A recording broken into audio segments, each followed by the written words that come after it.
for Jonathan Taylor. There he goes again. 50, 40, down the far sideline. He might do it again. 10, 5, touchdown. I-N-D-Y. Eastern Conference Championship has been captured by the Indiana Pacers. Alex Pillow wins the 109th Indianapolis 500.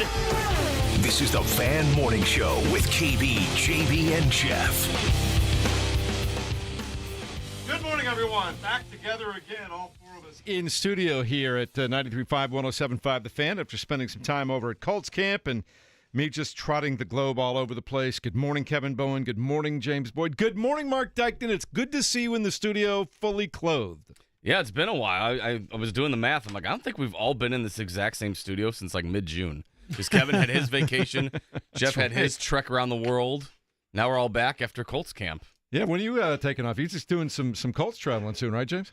Yeah, I'll be going to Baltimore next week for the preseason opener, joint practice, things of that nature. So football season is upon us. I do want to say, isn't there a game coming up tomorrow, I believe, for the Hall of Fame game? So, yeah, it really is here. You call that a game?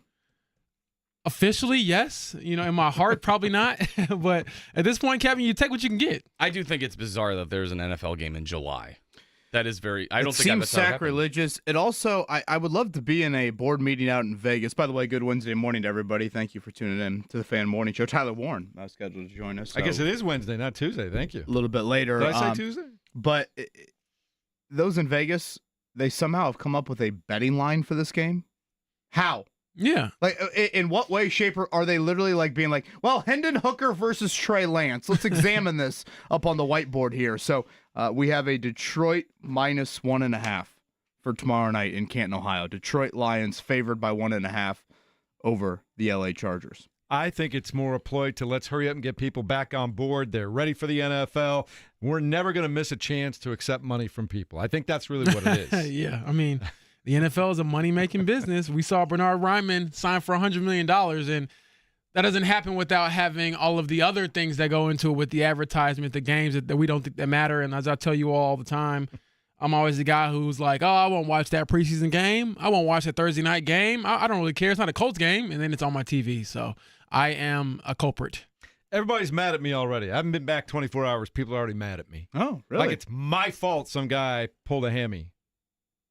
Yeah, in practice. I hope Jalen Jones is all right because he was in some serious pain yesterday when he went down. And James, that's a guy that had I thought, a couple of nice days in a row.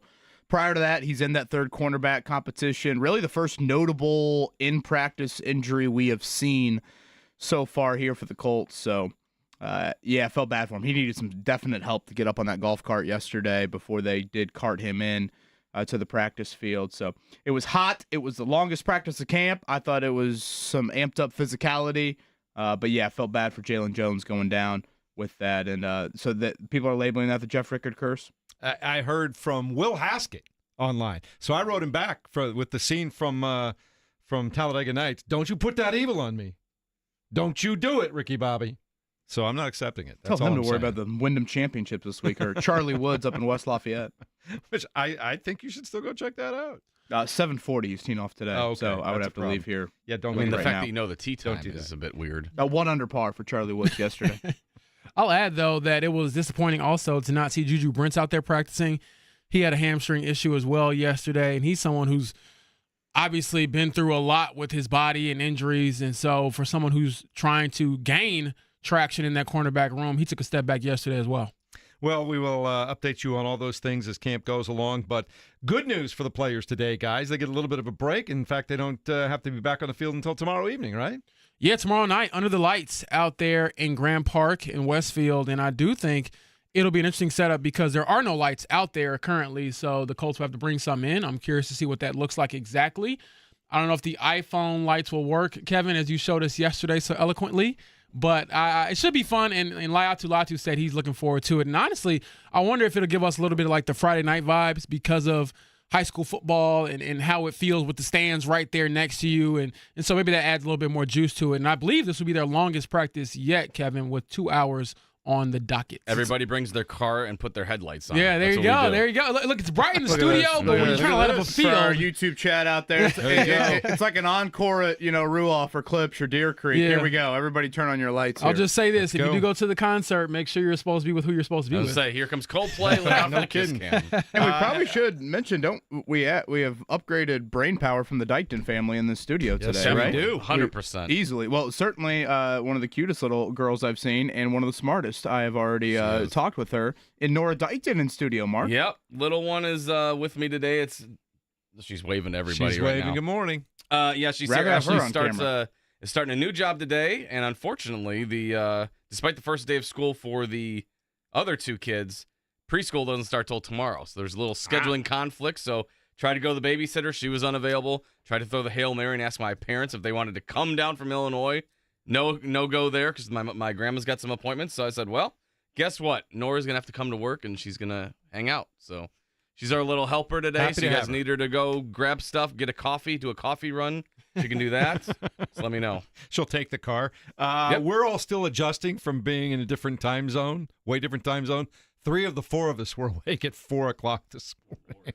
Yeah, I got a text from Jeff Rickard at like 5:34, I believe, and I was thinking, this man wants me to go into the studio and just square up. I'm not up that early. I'm like, why is my phone buzzing at 5:43 I text so or that 34? supposedly you'll be asleep when it happens. Nah, I'm a light sleeper actually, but it was good to know that you're back this side of the earth. All right, so we're having a good time there. As far as being out at Colts camp yesterday, felt bad for the players because it was hot and humid yesterday. Even at 8 o'clock in the morning, I was sitting there just stewing in my own juices right there. That was not good. Mark, there's one for you. Boy, I can pull that right there. But I'm gonna get Nora to cut that one. I'm wondering, though, the reason I bring Nora that has up, her headphones Oh, on Lord. here. here she comes from the top row. Boom! The little WWE action like you guys have at home. But I was wondering if that played a part in Grover Stewart getting a little heated yesterday, Kevin, with the star running back all of a sudden.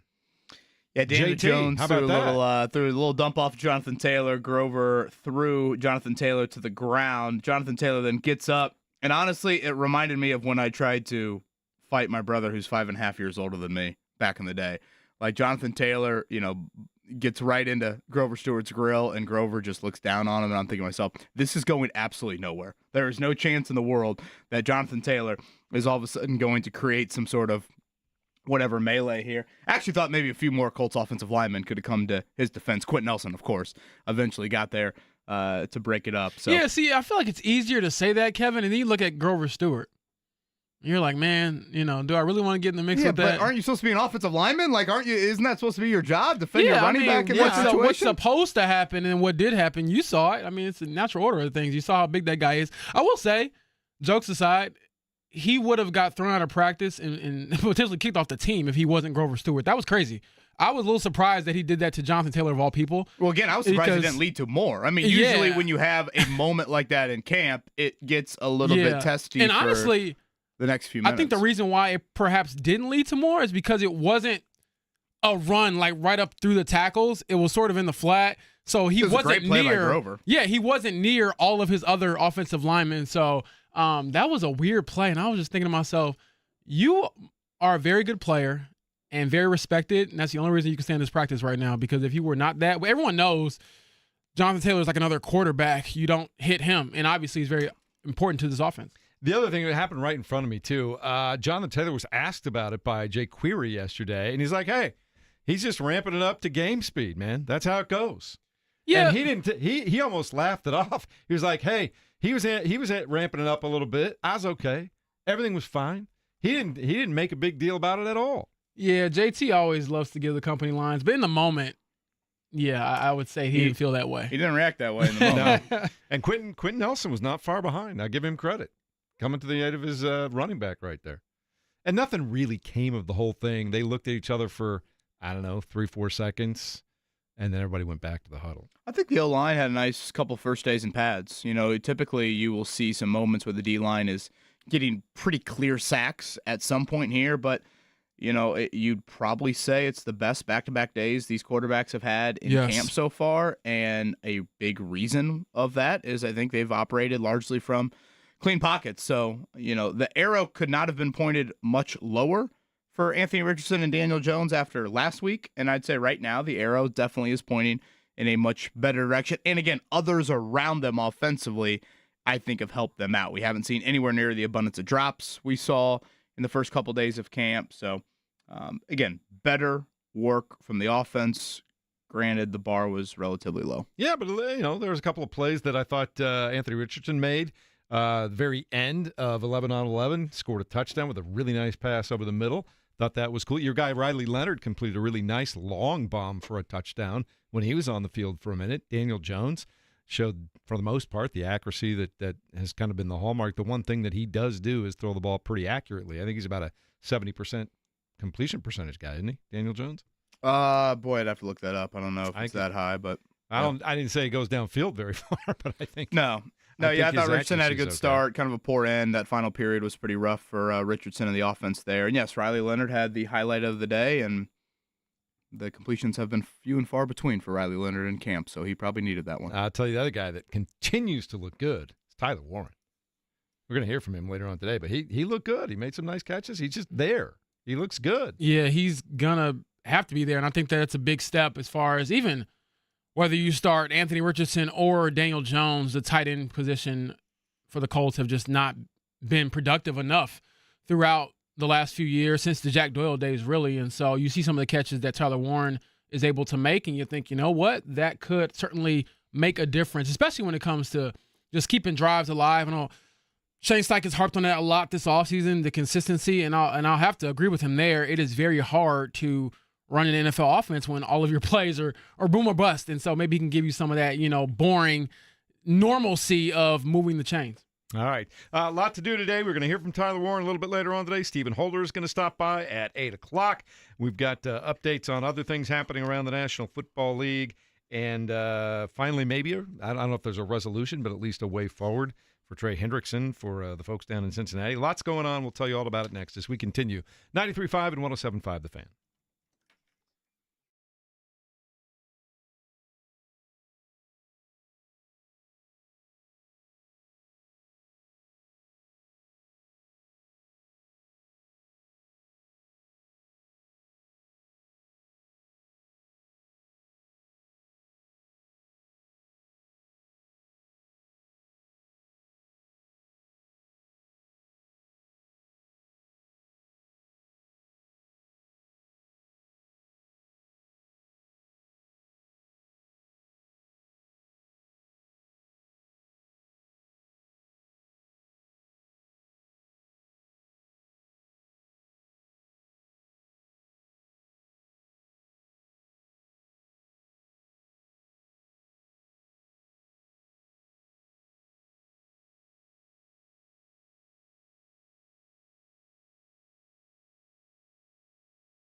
95 and 107.5 The Fan.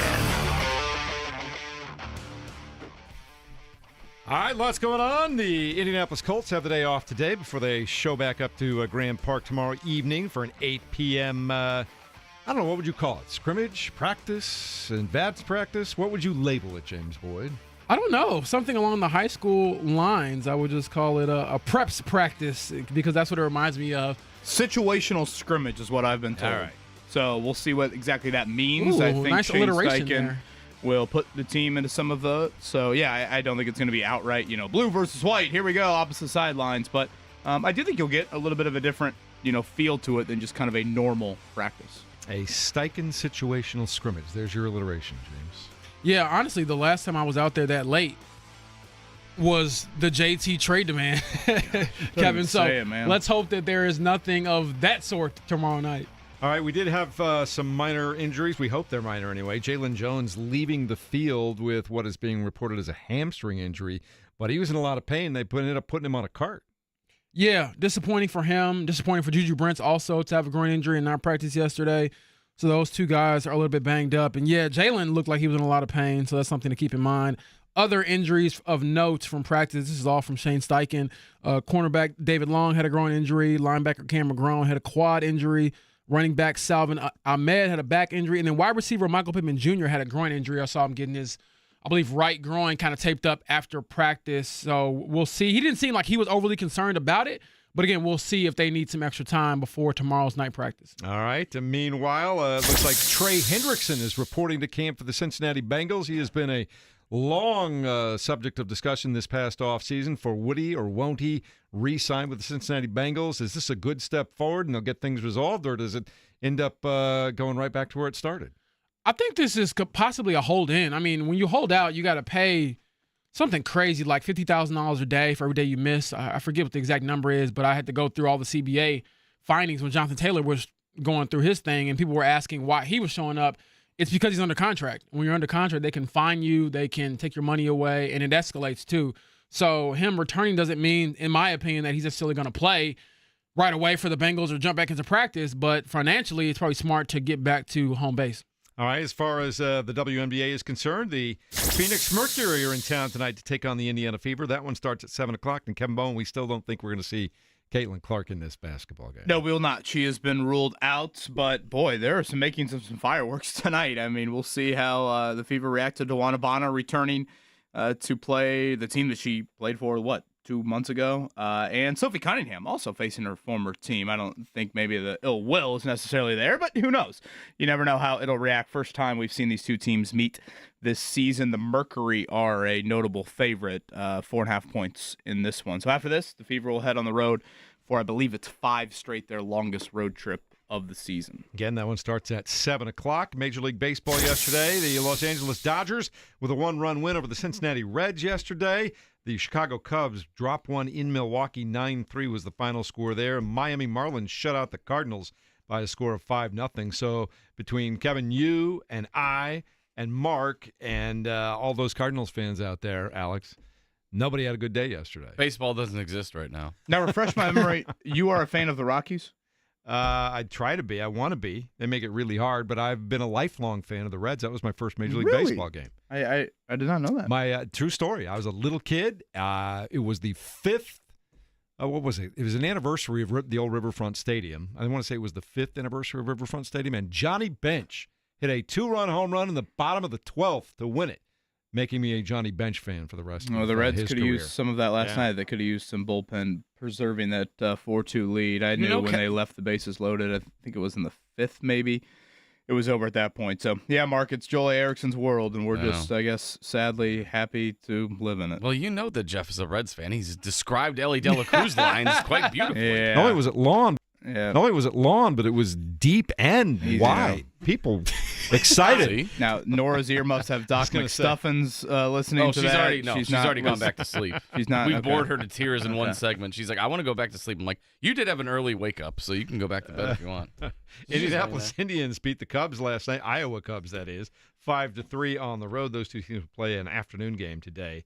at 1 o'clock, just after 1 o'clock. Anything else you want to throw in before we move along here? We will play a football game, as James Wood said. Tomorrow night in Canton, it is the Chargers, it's the Lions, the Hall of Fame game. As crazy as it sounds, the Colts will play their preseason opener a week from tomorrow. So, again, just to remind people at Grand Park, tomorrow night, a practice.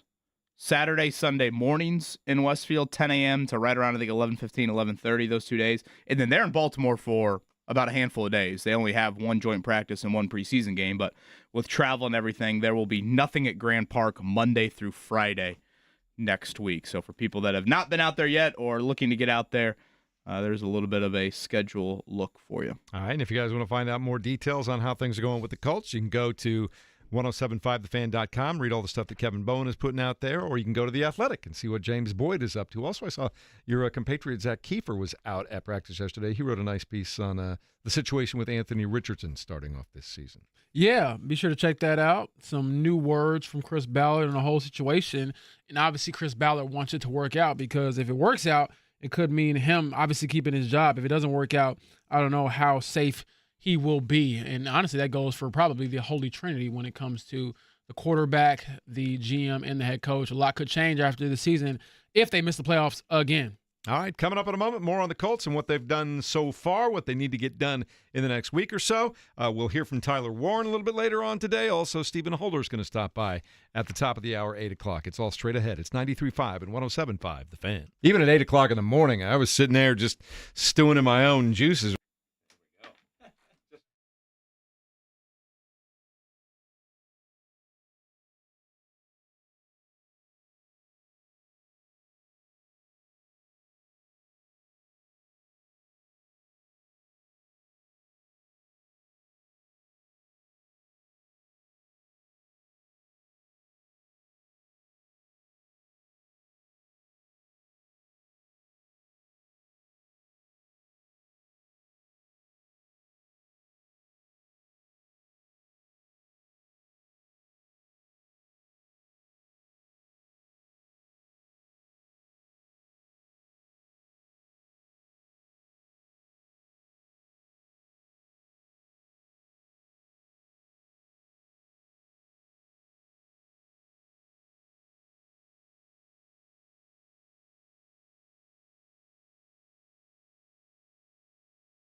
listening to the Fan Morning Show on 93.5 and 107.5 The Fan.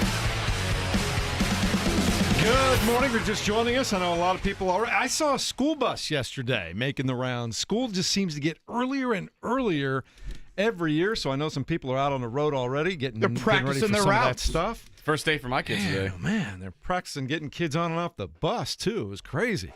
And your kids are already there, right? Today, first day. I got one going back next Thursday, another one going on the Monday before that. And that used to be when I was a kid growing up, James. School started the day after Labor Day. And then you got out like the first week of June. So what grades are your sons going into, Jeff? Junior and senior. Okay. So Grant's going into his junior year. Yeah, Grant drove. I was in the car, but he drove to his own orthodontics appointment yesterday. How about that? Grant, give your boy a call, man. We got some joyride to do. It's still summer around here. He's got a lot of hours he's still got to get done, so maybe I'll employ you. I'm telling him, we got places to go, people to see. Kevin, you need to be driven somewhere. Let me know, and we'll send Grant over there. Duly noted. Well, I believe Tyler Warren will share a little story about having to be the chauffeur for a Colts player when we play that interview upcoming, right? Everybody's just here to help. That's it, right? We're just here to help. That's how it works. Some people would probably enjoy it, all of a sudden the Uber being, you're Tyler Warren? You're number 84 for the Colts? Okay, thank you. I was at first practice I had a chance to see for the Colts yesterday because I'd been gone. I thought that both offense and defense, James Boyd, kind of got a little yesterday. It wasn't too bad. Yeah, I mean, I had a chance to I sat down next to Coach Venturi, longtime NFL coach, and he tells me about his 1 year in the CFL as well. I got to count that. And also now the radio analyst for the Colts. So I spent a lot of time with him yesterday, breaking down the game and seeing what he saw through a coach's eyes from the quarterback play to the defense and sharing his thoughts, not only here on air with us yesterday, but also in this piece I have coming out with The Athletic. But from the plays that I really did see, and I mentioned all that because I didn't watch practice as I normally would, but I did think that overall both quarterbacks continue to look a little better in pads than they had looked without them, and that is a promising sign. I mean, I can't sit up here and say that both quarterbacks yesterday were Patrick Mahomes-esque or Peyton Manning where the ball never touched the ground. However, from what we saw, Kevin, the first week of training camp, this is certainly a different looking quarterback room. Now, I don't want to get too ahead of myself and act like it's going to change everything, but you want to see progress, and I think progress has been made. Yeah, I would agree with that. Obviously, we could throw in the caveat of everything we say should be met with it's still July. Yeah, fair. Honestly, the Richardson stuff, I've tried my best to explain.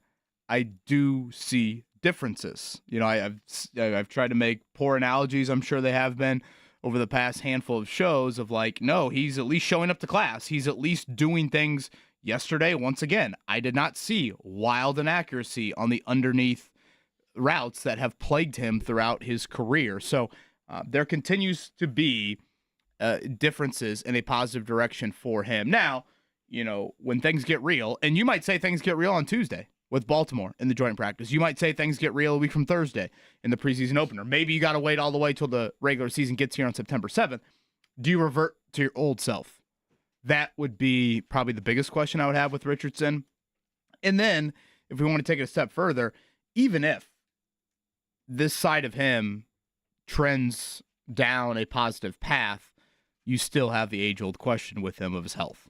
And that obviously is the hardest one to answer and the one that has clearly plagued him a ton in his 2 seasons. But yes, these last 2 days with full pads on, I would say the quarterback battle looks much more competent.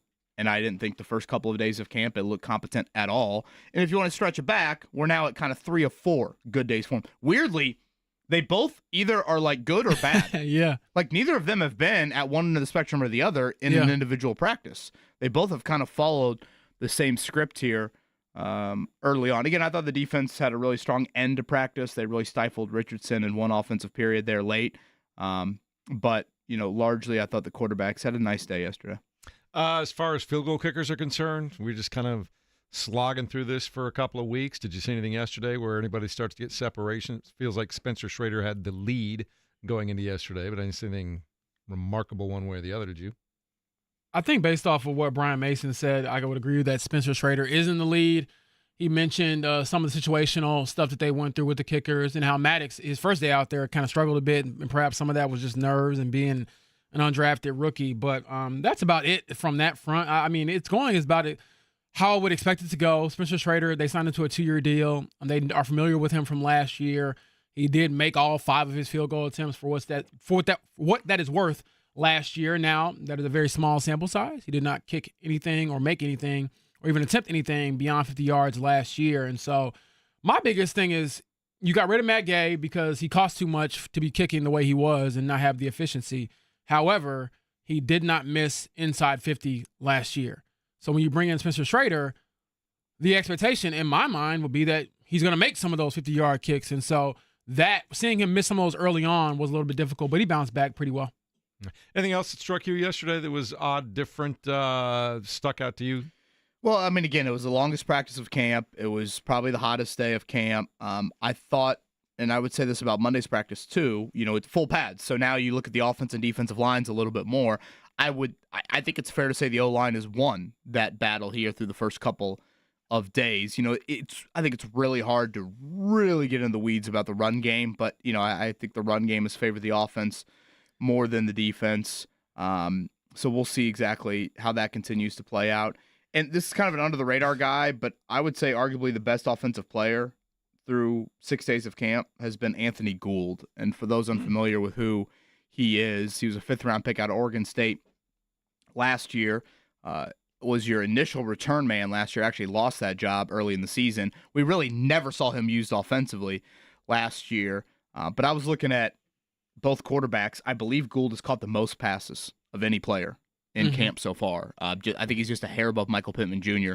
in the 11-on-11 practice. We did see Pittman go down late in practice with a groin injury, so we'll see about that availability. So I don't know, James, how Anthony Gould factors into consistent playing time offensively. He's Josh Downs' backup for those that are kind of curious where he'd fall in the pecking order. But for those that have been out at Grand Park or are going there, number 6 has been very, very consistent. Elite return guy out of Oregon State, but I would say he's shown a little bit more offensively. Yeah, and anymore, you have to be really good as a punt returner because kick returners, the NFL almost doesn't want kick returns.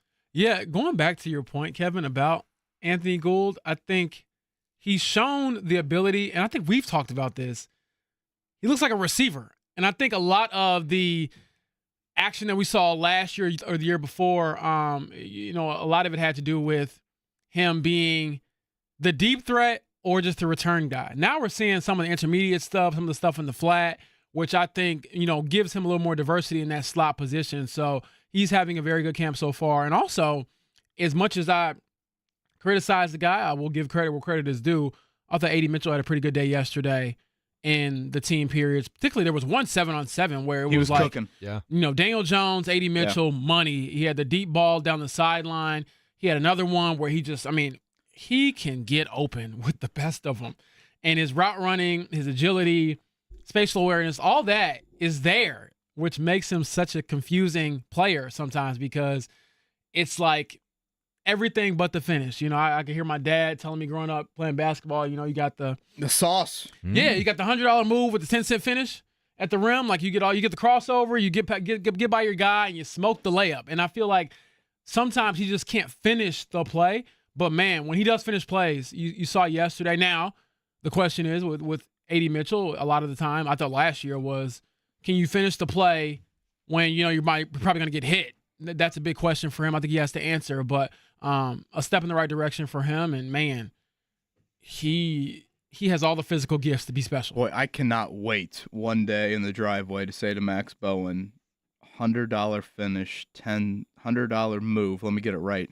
10-cent finish, and say the old philosopher, Mr. Boyd, taught me. He's got a few that of them. one. That's excellent. I thought What Jim Bob tone Cooter, will you use when you say it, though, is the well, question. we'll see how saucy he is with both the move and the absolute brick on the finish there. I thought Jim Bob Cooter, the offense coordinator, kind of had an interesting comment in regards to Mitchell yesterday, James. He said something to the effect of we're trying to put him into some bigger situations. And I want to go back to Monday's practice. He, to quote the Boyds, hibachied Javarius Ward in back-to-back one-on-one reps. Again, that was your 4th-string wideout going against your number 1 corner. Let's go to tomorrow night. Tomorrow night, Michael Pittman Jr., we saw, hurt his groin late in practice yesterday. I mean, I think the general thought is when a player of Pittman's ilk certainly gets injured in a practice, you probably won't see him in the next practice. tomorrow night could be a wonderful opportunity for Mitchell getting more first-team run, Charvarius Ward matchups, those sorts of things. So clearly they are trying to light the fire under him a little bit more. And, yeah, I would say maybe the 11-on-11 reps haven't shown a ton of production here the last couple of days, but you brought up the 7-on-7. Again, the one-on-ones on Monday, which, really is his forte. Frankly, it has been better from A.D. Mitchell. All right, we'll talk a little bit more about the Colts. I have a specific question for you guys. There's always a part of a team in every NFL camp I've ever do that just gets disrespected, and I don't understand why that is. And I want to get you guys' opinions on that, and I'll talk about it and ask you the question next as we continue on 93.5 and 107.5 The Fan. This is our long segment. This is our long It's our long segment. This is you know what it is? Because I reversed the hours a couple of years ago for 7 and 8 o'clock. I got caught up in the 8 o'clock hour. I apologize. It's my first day back from vacation. Thank you very much. You got 10 more minutes to roll or so something. I'll just ask you the question now. Something. I'll just ask you the question now. We all How come every time the offense makes a great play, they get a huge ovation from the crowd? The defense makes a nice play, and they get like a little ooh, little ah. Why is that? Why does no one love the defense, James Boyd?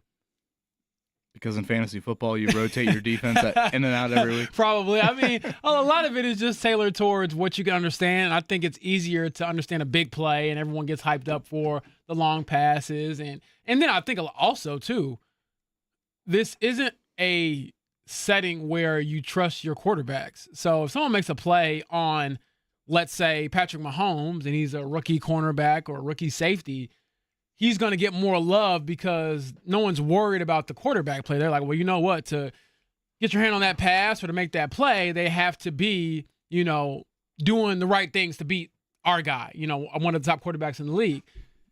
Not the same in Grant Park. A lot of it has to do with, oh, my gosh, they broke up a pass. None of our quarterbacks can do anything right. So I think that's part of the stress when it comes to crowds. But, I mean, honestly, the NFL and really all sports, I would think, would always like a little bit more offense because action, just gets people more involved. I just know that people get disappointed if a guy makes a breakup in the end zone. Guy makes a great play, comes over defensively, stretches out, knocks the ball away, and people are like, oh, no, we didn't complete that play. Defense never gets love.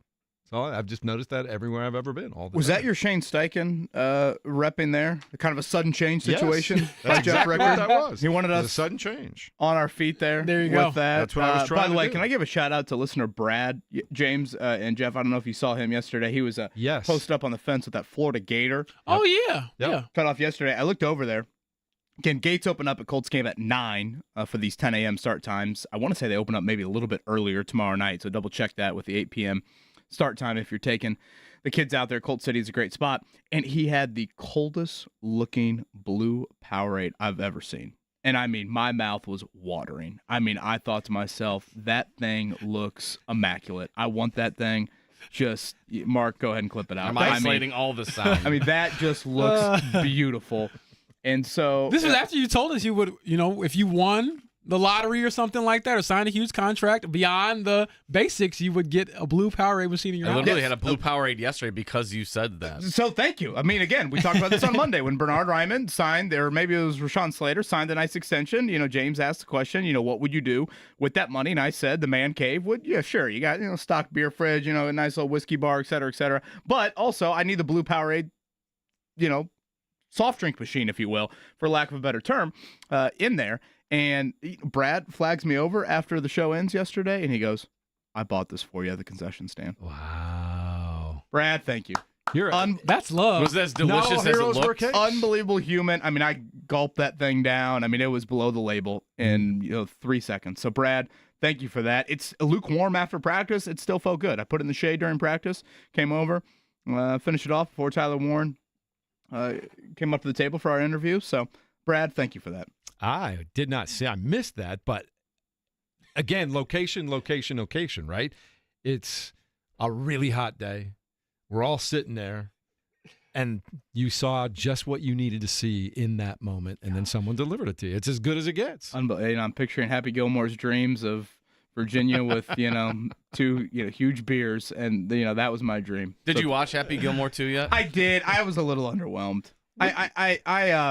There were some moments where I laughed, certainly. I thought Scotty Scheffler was actually really good. I told you Scotty Scheffler stole the show. Yeah, I thought he was really good. I mean, I Daly and Stiller, there were a lot of, individual acts that I did laugh at, but I probably just needed to walk in the whole time I watched it, Mark, I wanted to watch the first one. Uh-huh.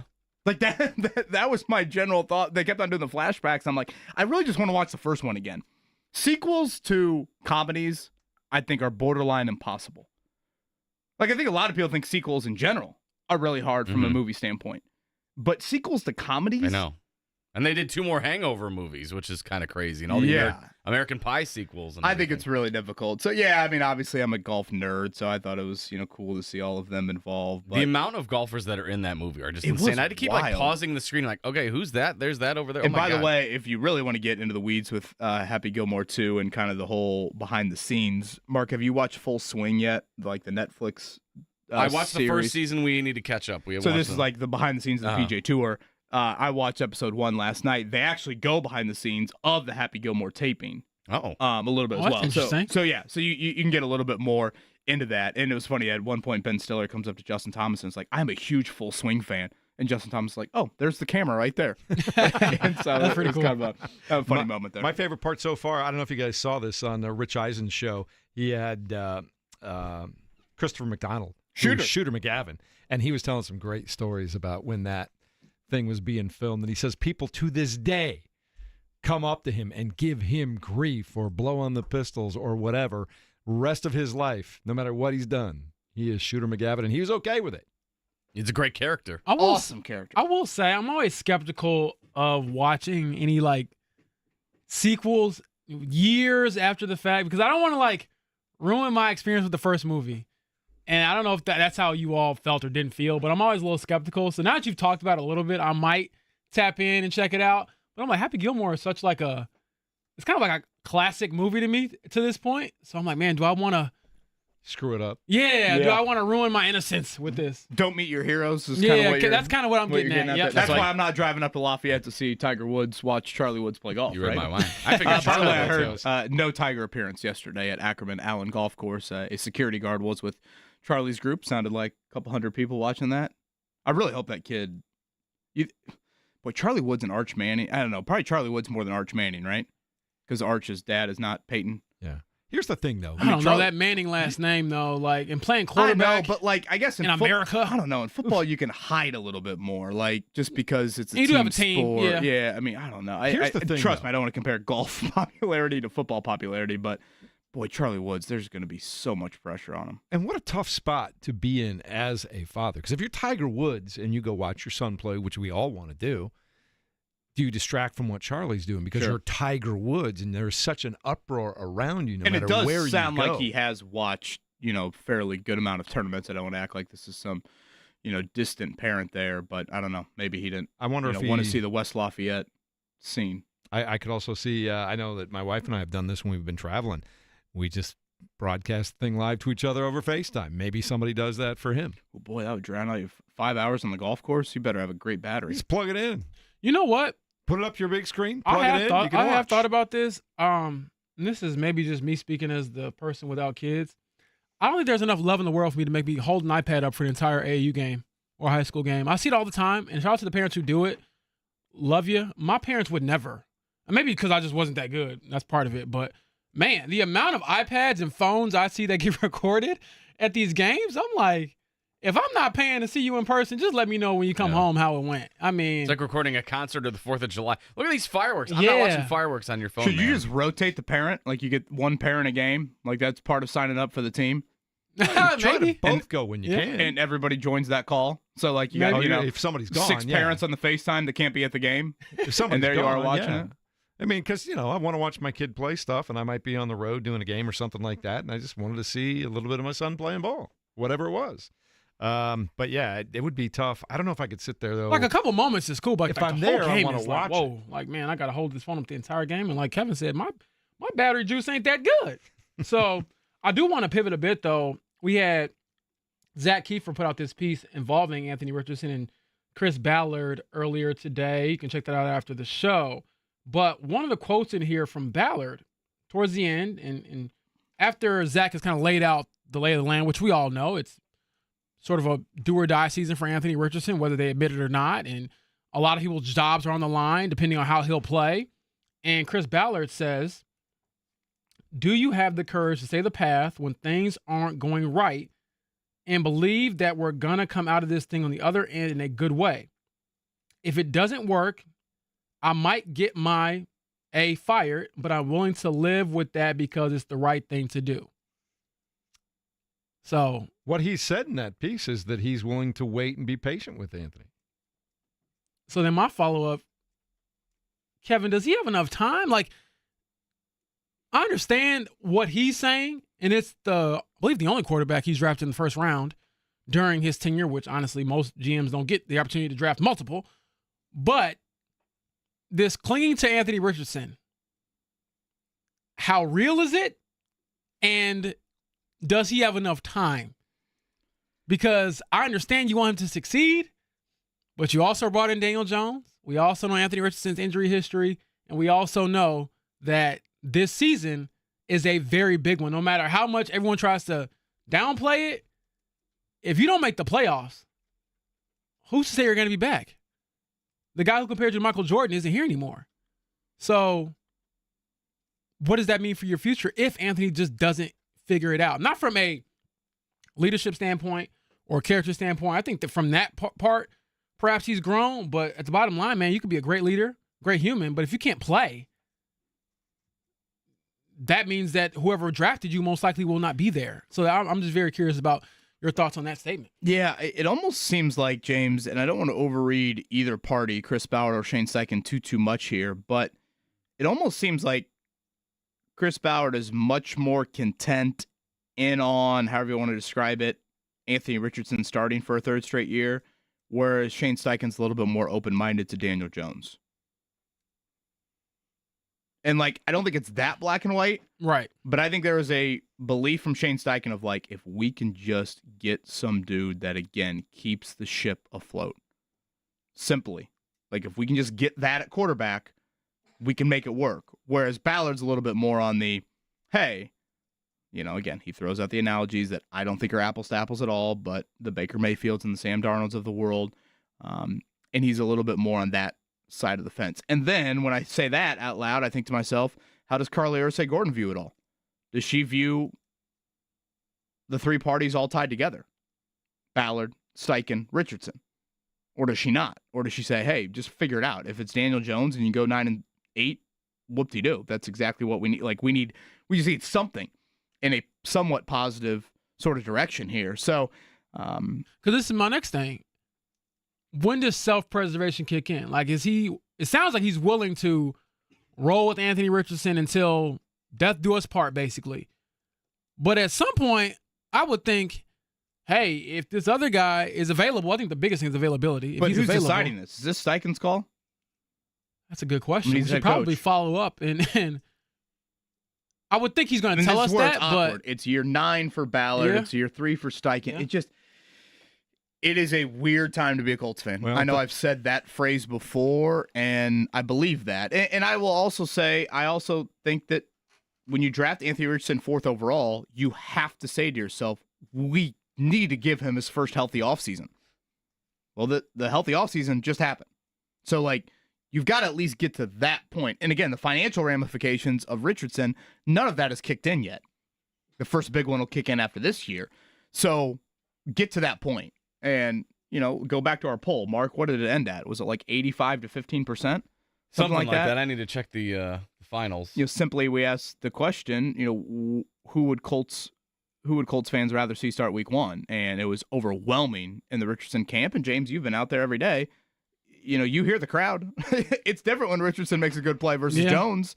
So I think everyone's kind of in the camp of, you know what, I'd rather see Richardson. Just get clarity on it one way or the other and move on from there. Whereas, again, I think Steichen's a little bit more in the camp of like, boy, I don't know. If Daniel Jones can just be boring but not turn it over, maybe we can scratch and claw in the way into the postseason. 82% said Anthony Richardson, 17.6% said Daniel Jones. The one thing that's clear, and you started the conversation with that, whether it's Shane Steichen, whether it's Chris Ballard, They've got to find a way to make the playoffs. Whether it's Daniel Jones, whether it's Anthony Richardson, whether it's a combination of the two, they've got to find a way to get into the postseason. Because if they don't, I'm pretty sure that Ballard's probably not going to be here after this coming season.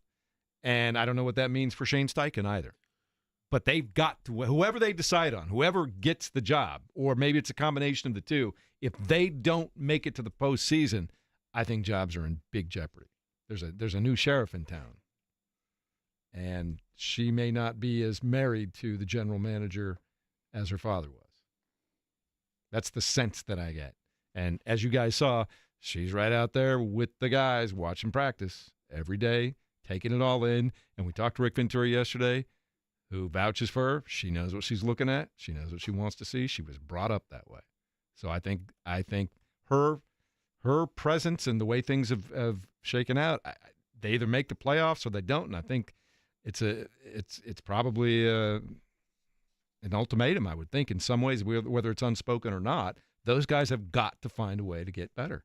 You think making the playoffs cures all? I think it's a big step. You can make a case that, hey, look, we made these moves. We've done this. We've done that. We've made progress. Let's finish it out. You can at least make the case at that point in time. But how many more times can you make the case, Kevin, if you just never get out of neutral? Yeah, again, part of me looks at it and says, would making the playoffs just be enough? You know, she was, thrust in the position in May. If she was thrust in that position in December, January, are those parties still here? Good point. It's going to be interesting to watch, and we all just hope one way or another that whatever they choose, it works out to be well, and it works out that they get to the playoffs, and certainly we want to see them win a playoff game. There were a couple of games last year. I mean, heading in the last 4 weeks of the season, they were right there in the mix, and they just couldn't get it done. Yeah, we'll have more for you after the break, but certainly I have more thoughts on this topic as well as all things Colts. So stick with us here on 107.5 The Fan.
You're listening to the Fan Morning Show on 93.5 and 107.5 The Fan.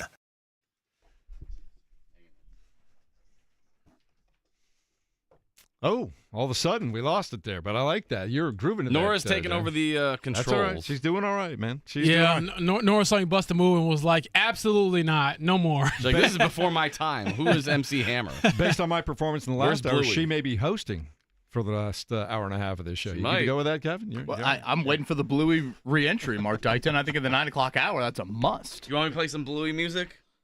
Let's do that. So, yeah, she wants Bluey. She's nodding silent yes. too.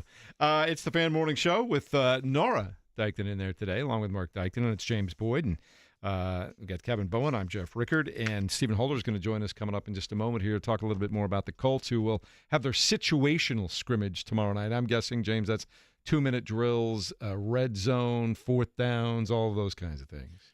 Yeah, a few Oklahoma drills, just to set the tone of still the doing season. that anymore? Probably not. I think things have changed a little bit, but we do have Stephen Holder on the line, covers the Colts for ESPN. And Stephen, I will start here. We actually have a question from our YouTube chat that I found very interesting. And Dustin says, the conversation regarding the quarterbacks seems like it's no longer, quote, we need to see if he can regarding Anthony Richardson. It has shifted to basically we need to confirm that he can't be the guy moving forward. So from your perspective, Stephen, where does Anthony's year 3 rank among the things that this team sort of has to figure out when it comes to their future? Do they have more time, like Chris Ballard has insinuated, or is this a make or break year? Well, I'll start by saying I actually have seen the Oklahoma drill in NFL practice because I've been around for a while. But we won't be seeing that tomorrow. In terms of Anthony, yeah, interesting question. I actually would say this. I think he has answered some questions so far. Now, let me be clear. I don't think you can make a decision on a guy, based on what we've seen so far. It's a week, right? And it's practice and only a couple days in pads. But I think we have more answers than questions so far, which is good. It's going in the right direction for him. And I think the other thing that he has done is he has answered some other questions, I think, off the field, which is he going to put in the work? It seems like he has. Again, none of this ensures that this is going to be successful. I mean, still TBD. But when it comes to working on his technique and he got in better shape even, right? Things like that. I think those are all very positive signs. As it relates to, like you specifically saying, do they have more time and, in terms of figuring this out? It is still, I think, the number one question because quarterback is what has held them back. I mean, Shane Steichen, I think, if I'm not mistaken, he has a 500 record without any quarterback consistency. So what's holding the Colts back? It's quarterback play. If they get any quarterback consistency, they could be a playoff team. So whether that's with Anthony Richardson, Daniel Jones, or someone else in the future, they have to achieve that. Otherwise, nothing else matters. So they don't really have time. They need to figure this out. But I do think it's trending in the right direction. Stephen Holding found his work at ESPN. He is with us here on the Payless Liquors hotline. Stephen, as best you can guess, a week from tomorrow, they'll play a preseason game in Baltimore.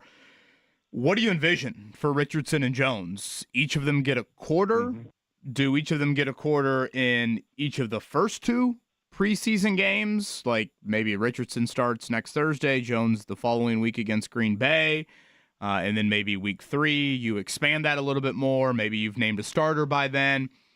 How do you kind of map out what the preseason playing time looks like for these two?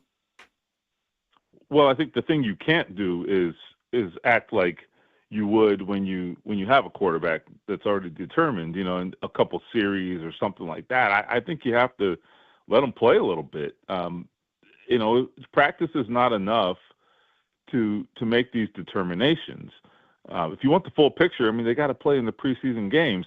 And depending on how much the opponent plays their starters and their key players, it may not be a great, a great indicator. But you need all all the available evidence you can get. So I think you have to play them somewhat extensively. And, how that looks, I don't know. I guess my expectation is one guy starts one game, plays more.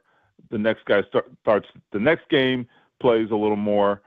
And then I don't know what you do week 3. I guess that depends. They have tended to kind of, I guess, not make a big deal about game 3, but then there have been times when they have. So I don't know what the philosophy there is yet. I don't think teams have a real philosophy on game 3 yet.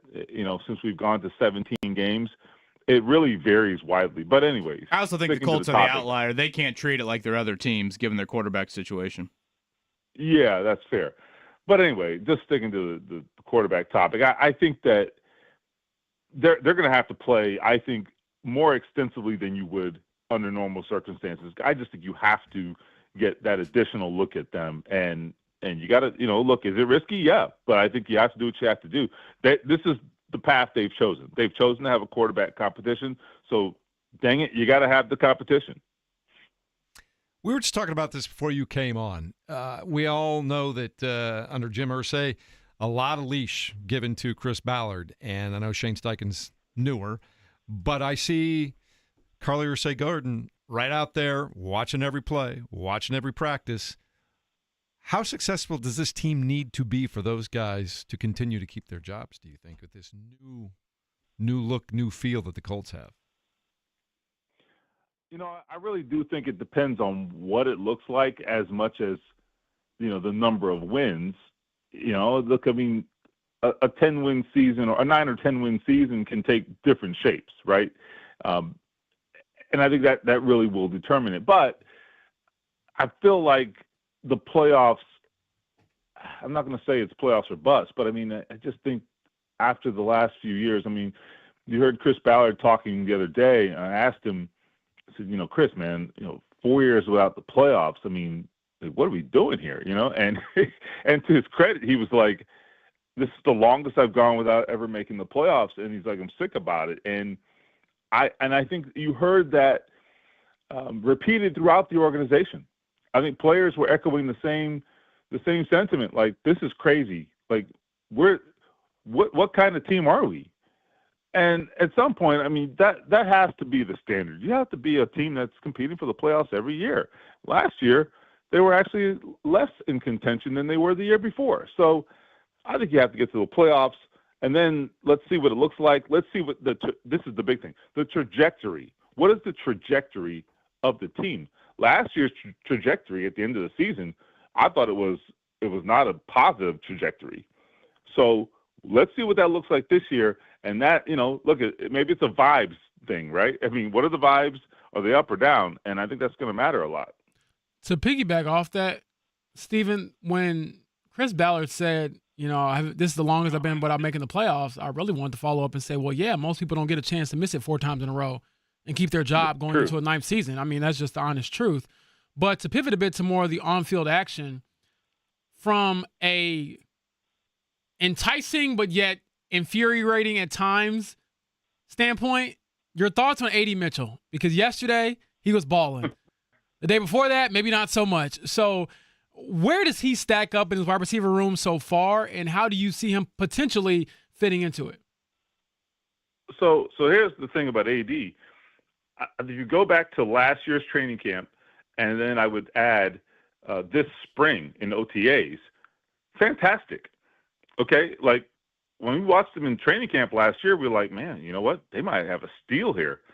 And then we got to the regular season, and it was as if he was new to the game of football. Okay, I don't know what that was. He looked completely overmatched, deer in the headlights. He looked like he didn't belong out there. I'm just being blunt. I can't help it. But and so I say all that to say, now we come into training camp, and this is mostly last week, but last week the player I saw was not this great practice player that I had been seeing, for the last year. It was awful. Drop after drop after drop. I mean, just awful. Just looked completely unprepared, unfocused. That's not okay. Body language, not great at times as well, which is a different argument or a different issue. He has come back, I think, the last 2 days and been much sharper and much more reliable. He's been good, frankly. So that's the practice player I've seen. But what I brought up last week for this reason, though, even when he's been good in practice, it hasn't translated to games. So he better be amazing in practice. If I'm the coach, if I'm going to put him out there in key situations and ask him to make plays for me, because frankly, I think they gave him almost too much rope last year. I understand believing in a guy and giving second chances. I agree with all that. But when games are on the line and a guy doesn't come through time after time, at some point you got to say, all right, you're going to go have a seat and we'll deal with you later. And they did not do that, and I thought that was strange. I mean, at some point there has to be some accountability. I don't know if there was enough with A.D. Mitchell. He's got to earn it, frankly. Steven, do you think we hear it all from Carly Ursay-Gordon when the joint practice rolls around with Green Bay? Typically her dad spoke quite often, I feel like, during those joint practices, regardless of the years, or even the TV booth appearance that Jim Irsay would make during the preseason with Greg Rakestraw and Rick Ventura. You think we hear from her at either of those spots before the season starts? Well, in a shocking development, the expectation is she's going to talk a lot less than her dad did. And I think the answer to your question is we really don't know. And, and I'm sure you've had conversations with people. The feedback I've gotten is we'll see. I don't think it is top of mind for her to discuss, or to think about, let me rephrase, to think about when she's going to address the media. I mean, I still commend her and her sisters for having that initial press conference. Frankly, I thought that might take longer than it did, after their father's passing. And to their credit, they came out, they were an open book, they answered all the questions. That was great. And I actually, not having talked to Carly a lot over the years, just because she's not a very public person, I didn't know what to expect. And frankly, I was very impressed with how she handled herself. And now I'm thinking, you know what, you should do this more. But I don't anticipate it. I think that she will do it, as just from time to time, but I don't think it'll be impromptu all the time like her dad. I don't think we'll be, cornering her outside the locker room after games. I don't anticipate all of that. I mean, we'll see. It could evolve, but that's not the Carly Ursay I anticipate, even though I think everything indicates that she's a wonderful person, but that's just not her style. Holder, if they win the season opener, I need her to be standing next to a private jet afterwards saying, this is how we do things. It's new around here. Please. First season opening wins in 2013, but the last one I have for you. I would die. I would fall over and be deceased. It would be the funniest thing in Colts history. Let's just say I'm not holding my breath for it. That's for sure. Last one from me. We've had a chance to talk to Lou Anarumo about this defense, and, I think the offense has kind of bounced back over the last couple of days in pads. However, there have still been some plays made, where I don't think that those were necessarily scenarios that would have been looking the same last year, given Gus Bradley's defensive scheme. So what have you liked or maybe disliked about what you've seen from that defense so far? No, I love it. I think we have maybe been hard on the quarterbacks, that first week or so. The quarterback's been much better the last couple of days. That's a great thing. Much more efficient and all that. But look, I mean, the completion rates were not good for several days there. And I don't think that was an accident.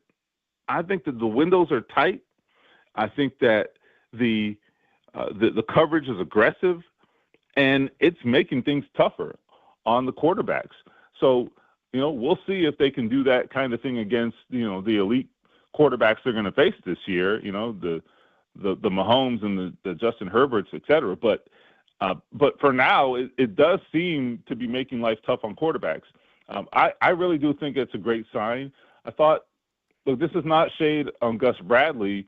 There are different tactics and different styles of defense, clearly, right? But I do think there is something to be said for challenging receivers and challenging the quarterback and making throws tougher. And they're doing that here. They're doing it. And let's see what it looks like when it's all put together and out there at full speed, and they got a tackle, which they have been not great at. But right now, I think what they're doing is refreshing, and we've not seen this for a long time. And they have the personnel to do it too, which is the key, right? I don't care what style you're playing, personnel is the first thing that matters, and they have the personnel and a style to suit them, and it's working, I think, so far. Stephen, as always, good to hear from you, man. It was good to see you yesterday, and we'll keep in touch. Yeah. All right. Talk soon, guys. There is Stephen Holder. See, he's been around long enough to have seen the Oklahoma drill. Yeah, he reminds me of that often. He tries to joke and act like he's this old relic, but he's still not. Relatively young in my eyes. I think that he's just been around it long enough to give me some perspective on how things have changed. And then hearing his thoughts, I think, on that defense was kind of confirmation bias a little bit from what Rick Venturi has told us, what we've seen with our own eyes, but just a little more aggression, I think, in some of those passing lanes. Kevin could go a long way with helping this defense take the next step forward and perhaps even trying to help them win some games because, man, I go back to last year when Coach Venturi brought up Taylor Heineke from a couple years ago, and I was thinking, yeah, they made him look like he was a star.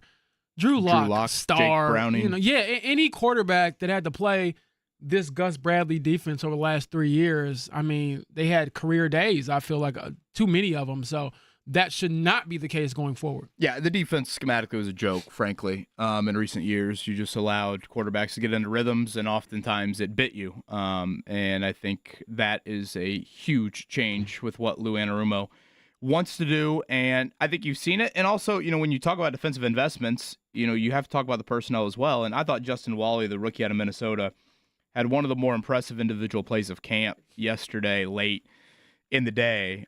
The offense got Michael Pittman Jr. isolated on Wally one-on-one. And again, on paper, that is your number one wideout against a rookie corner, a third-round pick. On paper, that's a win for the offense. I mean, it is a matchup-driven league. It's all about matchups. How can we get a linebacker on this guy? How can we get a safety on that guy? How can we get, one of our top wideouts on one of your bad or lower depth chart corners? And on a dig route, to me, that was like teach tape. Wally read it beautifully, stepped right in front of Pittman Jr., no sign of any sort of flag or anything where, that right hand sometimes when you step in front of him can tug at the back of the jersey, and he knocked that ball down. And that, to me, was just, again, another sign of why the staff has put Justin Wally in the position that he is in right now. It's unfortunate that Jalen Jones went down yesterday. That did not look good, hamstring injury. So hopefully he can get back as quickly as possible. But right now, that third corner spot, it is clearly Justin Wally's, not just with the trust he's earned from the staff, but, again, we saw more playmaking from him yesterday. All right, let's check things down and get you up to date on what you need to know for the day. The Morning Checkdown on 93.5 and 107.5 The Fan. Colts are off today. They will have a situational scrimmage out at Grand Park beginning at 8 p.m. tomorrow night, and that is a week away from their first preseason game in Baltimore, James Boyd. Yeah, this will be a different setting under the lights out there in Grand Park, so I'm excited to see how it unfolds and who's available given some of the injuries that kind of piled up over the last couple of days. Notable injuries: Juju Brent's hamstring, Jalen Jones' hamstring, Michael Pittman Jr. groin. And we'll find out a little bit more today on the severity of some of those, correct? Or we have to wait till tomorrow, do you think? Most likely tomorrow. Yeah. Everybody's going off today. All right, that's what's happening as far as the Indianapolis Colts are concerned. The Indiana Fever return to the floor tonight. They will play at 7 p.m. against the Phoenix Mercury, a game that can be heard right here on 93.5 and 107.5 The Fan. Still no Caitlin Clark in sight, it sounds like, James. No, she's still out for the foreseeable future. Indefinitely is the word I would use. They haven't given really a timeline or an update on her status, but the Fever have treaded water, stacked a couple wins in her absence, and a big one tonight against the Phoenix Mercury, who have DeWanna Bonner, former Fever, who left the team, and also she is, in my opinion, that team, in my opinion, is playing really good. And, someone actually leaked the DeWanna Bonner tribute video to me yesterday, so I was able to get a glimpse of that. I sent it to Mark. I believe the audio sounds like this. Well, it was fun while it lasted. That might be it. There you go.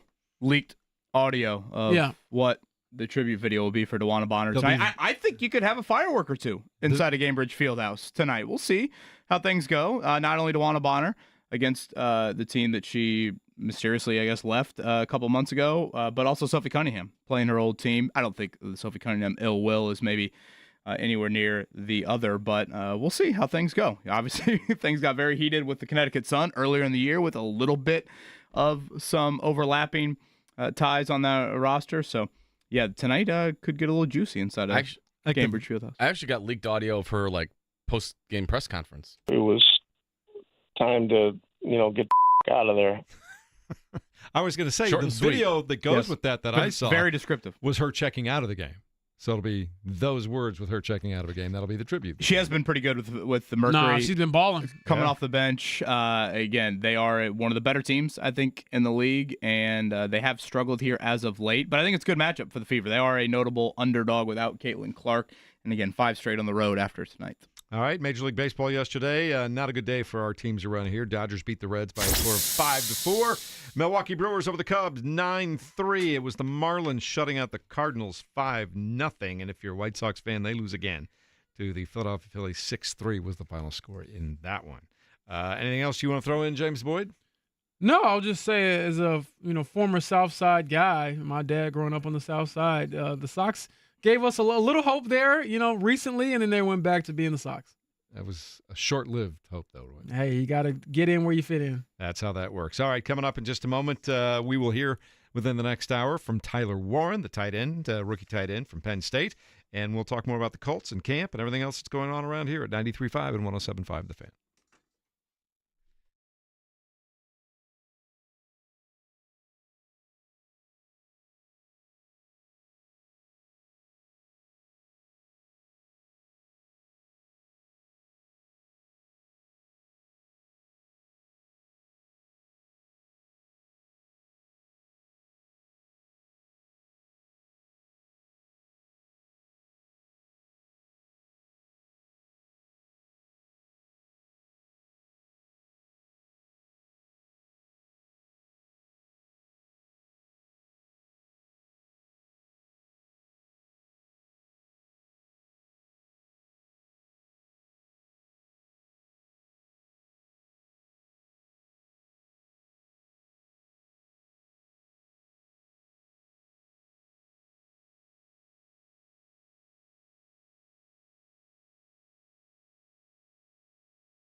You're listening to the Fan Morning Show on 93.5 and 107.5 The Fan. Got a head bob from James Boyd there. Not necessarily the up and dancing, but little grooving head bob there. People gave a bunch of crap. BSB, baby. Yeah, people gave a bunch of crap back in the day, like, boy bands. This song rules. Oh, boy bands are great. Everything You're is. going to give us Savage Garden coming up in a little bit? Oh, I could. I like Savage I Garden. just Truly, feel like madly, deeply, yeah. everything as years goes by, people try to discredit how cool it was in the moment. Even like clothing and music. And like, no. Back then, it was great. I Good got music. I have an Instagram thing I follow. It's like 90s Life or whatever it is, and it's like they post daily, like on this day, TRL videos. What was the top 10 back in the day? Oh, I love those. Yeah. Those are outstanding. I love those. Yeah, God, I forgot about some of these songs. I need to follow that. Yeah. Tonight, you have a good time. Phoenix taking on the Fever, 7 o'clock. You'll hear it live right here on 93.5, 107.5 The Fan. Our keys to the game brought to you by the Hubler Automotive Group. Check out your next car at drivehubler.com, Indiana's giant automotive group. And, man, keep it going for Kelsey Mitchell and that offense that have been moving the ball, James Boyd. She's been scoring. She's been hot. They've been getting nice shots on the wing from Lexi Hull.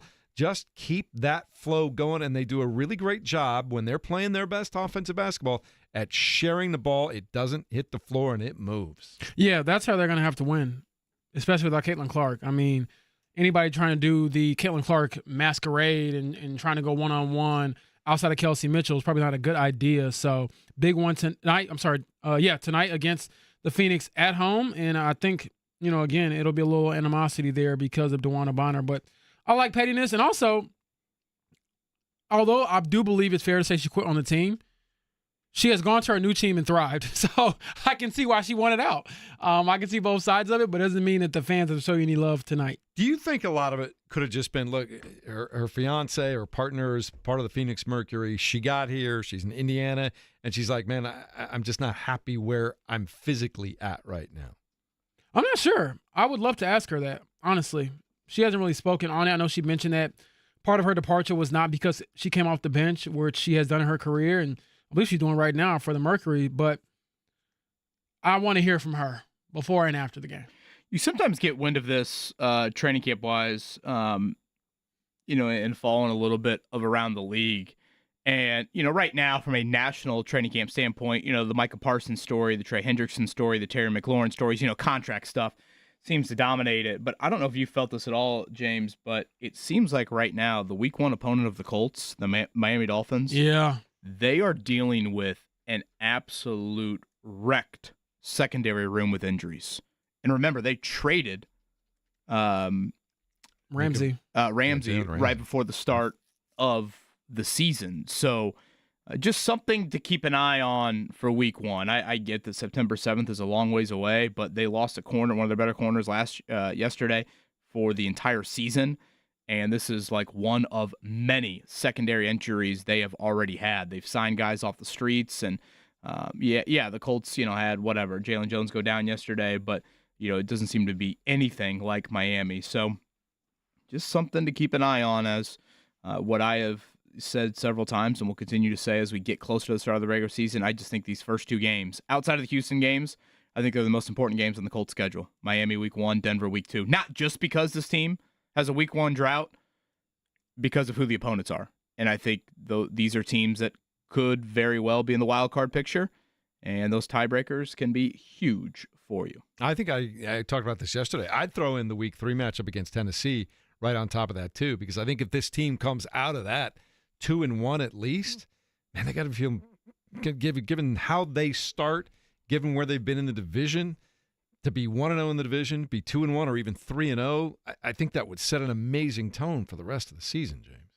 Absolutely, but I got to see it. I mean, with this team, they have to prove some things, and I will say that obviously the Dolphins are a lot better with Tua, in the lineup than Snoop Huntley or who was the other one, Tim Boyle last year. So that'll be a test for that secondary early out the gate. I know defensively we talked about some of the injuries piling up, Kevin, but Jalen Waddle, Tyreek Hill, those two guys with the quarterback that can get them the ball are very, very dangerous. And we know the Broncos are as well coached as well in week 2 and what they're trying to build with Bo Nix. Yeah, and you saw Cortland Sutton just got his big deal earlier this past week, and that was a big thing last year. Bo Nix to Cortland Sutton. I don't know how good the Broncos are quite right now, but one of the reasons that I think for teams like Miami with the Tyreek Hill, with the Waddles, it's one of the reasons they bring in the two guys that they brought into the secondary. It's one of the reasons they fortified that, and so they're going to get a big test right out of the gate. Let's see where they're at, right? And Kenny Moore, I know Greg Doyle wrote a nice piece on him this morning as well. He's not going anywhere, and he's still a guy that I think makes things go back there. So they've at least fortified themselves, Kevin. It remains to be seen how quickly that all comes together. Mark, let's play Anthony Richardson's comments from yesterday. James, I always think Anthony Richardson is pretty candid when it comes to media sessions. It's certainly much different than Daniel Jones.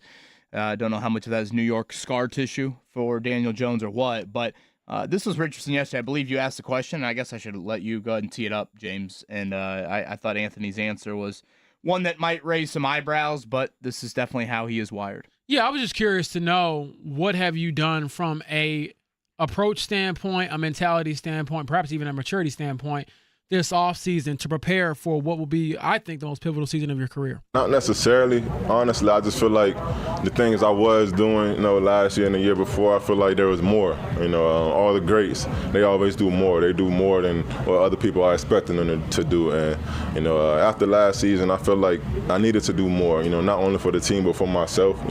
If I want to so-called be great and I want to be in the Hall of Fame one day, I have to do more. I have to go do things that other people won't do. So I've just been doing that, just taking it day by day, not necessarily trying to, change anything mentally or anything like that, but just taking a deeper dive and studying my playbook a little longer, asking more questions, going through my footwork, walking through the plays by myself, just stuff like that, just trying to do more.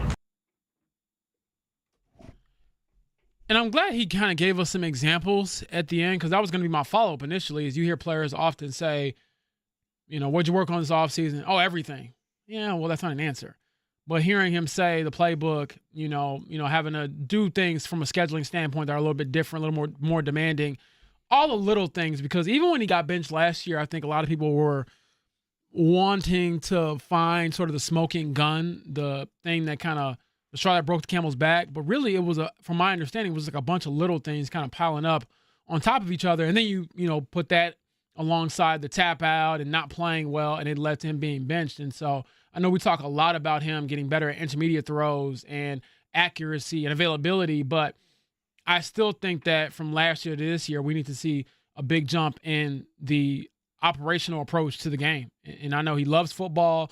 Obviously, it's changed his life, like he said, another point in that interview. So I'm excited to see where he's grown in the maturity standpoint, but also credit where credit is due. He will win you the interview. It's just, can you go out there and win the games, which honestly a lot of people will prefer, obviously. I think you listened to Richardson yesterday, and at times, if I was a fan, I'd be like, why did it take 3 years? Why? Like, why did it need to Remember that was a question I threw at Chris Ballard, and he gave us that weird, well, your kids, you tell them to clean their room, they don't always do it. And I'm like, kids don't get $30 million guaranteed to lead a franchise. Yeah, there's a little bit of holding the hand of your... But I do wonder about that, and I do wonder, Kevin, will we ever get that real answer? Because it is a bit, and I think it's layered. I don't think it's just one thing, like I just alluded to earlier. It's probably multiple things, but dang, it took this long for you to kind of get it. All right, and, we can get back into the Richardson background of he did not grow up in this quarterback climate that Bryce Young and Caleb Williams and the Mannings of the world have, and, he was not this 5-star Elite 11 quarterback, anything like that. He was drafted obviously very young. He did not start a lot of games at Florida. Again, we could rehash all of that. Yeah, and to be honest, he wasn't good in college like some of these other quarterbacks. Correct. But as we sit here on July 30th and throw in the caveats, facing his own defense with the red jersey on, I have seen some improvement. The egregious misses aren't as there. Sure, yesterday he misses a left-handed shovel pass to Tyler Warren. He had miscommunication with Alec Pierce, but the airmails, the hitting of the roosters, the ground balls back to the pitcher, stuff that we have seen in recent years, that has not been anywhere near as frequent and as abundant. Now, am I betting the mortgage that he's going to be the most improved player of the year or be the MVP of the league? No, because oftentimes you go back to your old habits when the red jersey comes off, or when you face Baltimore, or when you face Green Bay, things like that. And of course, you still have the health question, which, hopefully you don't have at all during the training camp. Hopefully you never have it, but definitely during training camp as well. But he's had 3 or 4 good days. I think that's really fair to say. He says he's got more control of the ball, wider base. That's led to more stable footwork. He feels like that's played into the lack of errant throws, improved diet. Again, we will see if all of this translates. But 3 or 4 days have been good for him. And honestly, 3 or 4 days have been better for Daniel Jones. Not looking like Pro Bowl quarterbacks by any means, but the first 2 days of camp, it was horrific. And I would say lately the passing offense in general has been better. Yeah, for Anthony Richardson, it still comes down to what they thought when they drafted him. They had their eyes on this unbelievable physical talent, and they thought that they could teach him how to play quarterback in the National Football League because he had only made 13 starts in college. We all know that. As Kevin said, we don't have to relitigate all of that. But they still believe that they can teach him, and that was Shane Steichen's job. Chris Ballard said, here is this raw piece of clay with some unbelievable qualities. Can you make him an NFL quarterback? And that's where they're at in year 3. If you go back to the Zach Kiefer piece in The Athletic today, they believe that there's still time for him to develop, that he's still young, that he's still relatively inexperienced, and that they can teach him the NFL skills he needs to go along with that otherworldly physical ability. To flip to the other side of the football for a moment, Kevin, how do you feel about Juju Brents? Like, is he a guy that they have to now look at and say, or perhaps they already have, and say, if you're a part of this 53-man roster, great. If you're the 6th cornerback in this room, great. But I kind of feel for the guy, because we talked to him, I believe this must have been Monday. Yeah, Monday after practice. And he's telling us, hey, I'm back. I'm ready to prove myself. And I've done all these things for my body. And then you miss practice. So it's always, we've talked a lot about the start and stops for Anthony Richardson, but it's been the same with the guy drafted right after him in the same class. Yeah, hamstring injuries, what the Colts said. Again, hamstring injuries, definitely not good. We'll see how long he's going to be out. I would say before that, James, you had to be pleased with where he was at. That's what I'm saying, because I think when he's been out, even when he played as a rookie, right? I thought, okay, there's some stuff there that I can see why you would be, in theory, a future starting cornerback in this league. But, man, he's not been able to string anything together from a health standpoint. Yeah, I think if healthy, he's making the 53-man roster. I mean, and again, I guess we got to wait on Jalen Jones' injury from yesterday. Yeah, I don't want to make it seem like he's going to get cut. I was just saying, like, if these continue to pile up, what's his future look like in Indianapolis? Right. I mean, it's a huge year for him. I mean, it's just as big of a year for him as it is Anthony Richardson. The only reason is he doesn't play quarterback, so that's probably why we don't talk about it in the same light. So, yeah, huge year. You hope the severity of that. I don't think I saw him at practice yesterday. Did you see him out there? No, I did not see him out there. Yeah, so, that's never, I think, a great sign. So, hopefully it's not very severe for him because availability for him is just as important as it is for Anthony Richardson. All right, coming up top of the hour, we'll hear from Tyler Warren, the new tight end, rookie out of Penn State. Spent some time with him after practice yesterday. You'll be able to hear that conversation. Also check around the rest of the AFC South as we continue in a moment on 93.5 and 107.5 The Fan.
You're listening to the Fan Morning Show on 93.5 and 107.5 The Fan.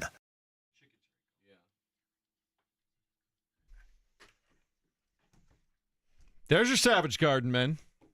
There you go, Kevin. So this is your anthem? I don't know if it's my anthem, but I like this. This is your anthem? For them, for Savage Garden. Ringtone in the early 2000s. You called Jeff Ricker, this is what he heard. And then he plays a snake game on his phone after that. Yeah. You got me pegged, man. It's right there. How about this? Got me covered. 1 month from today, gentlemen. Any idea? 1 month from today, August 30th. What? It's going to be – no, it's probably too early for like a Pacers preseason College game. football? Oh, my gosh. Pacers preseason. We get a Wednesday college football game? Think about that.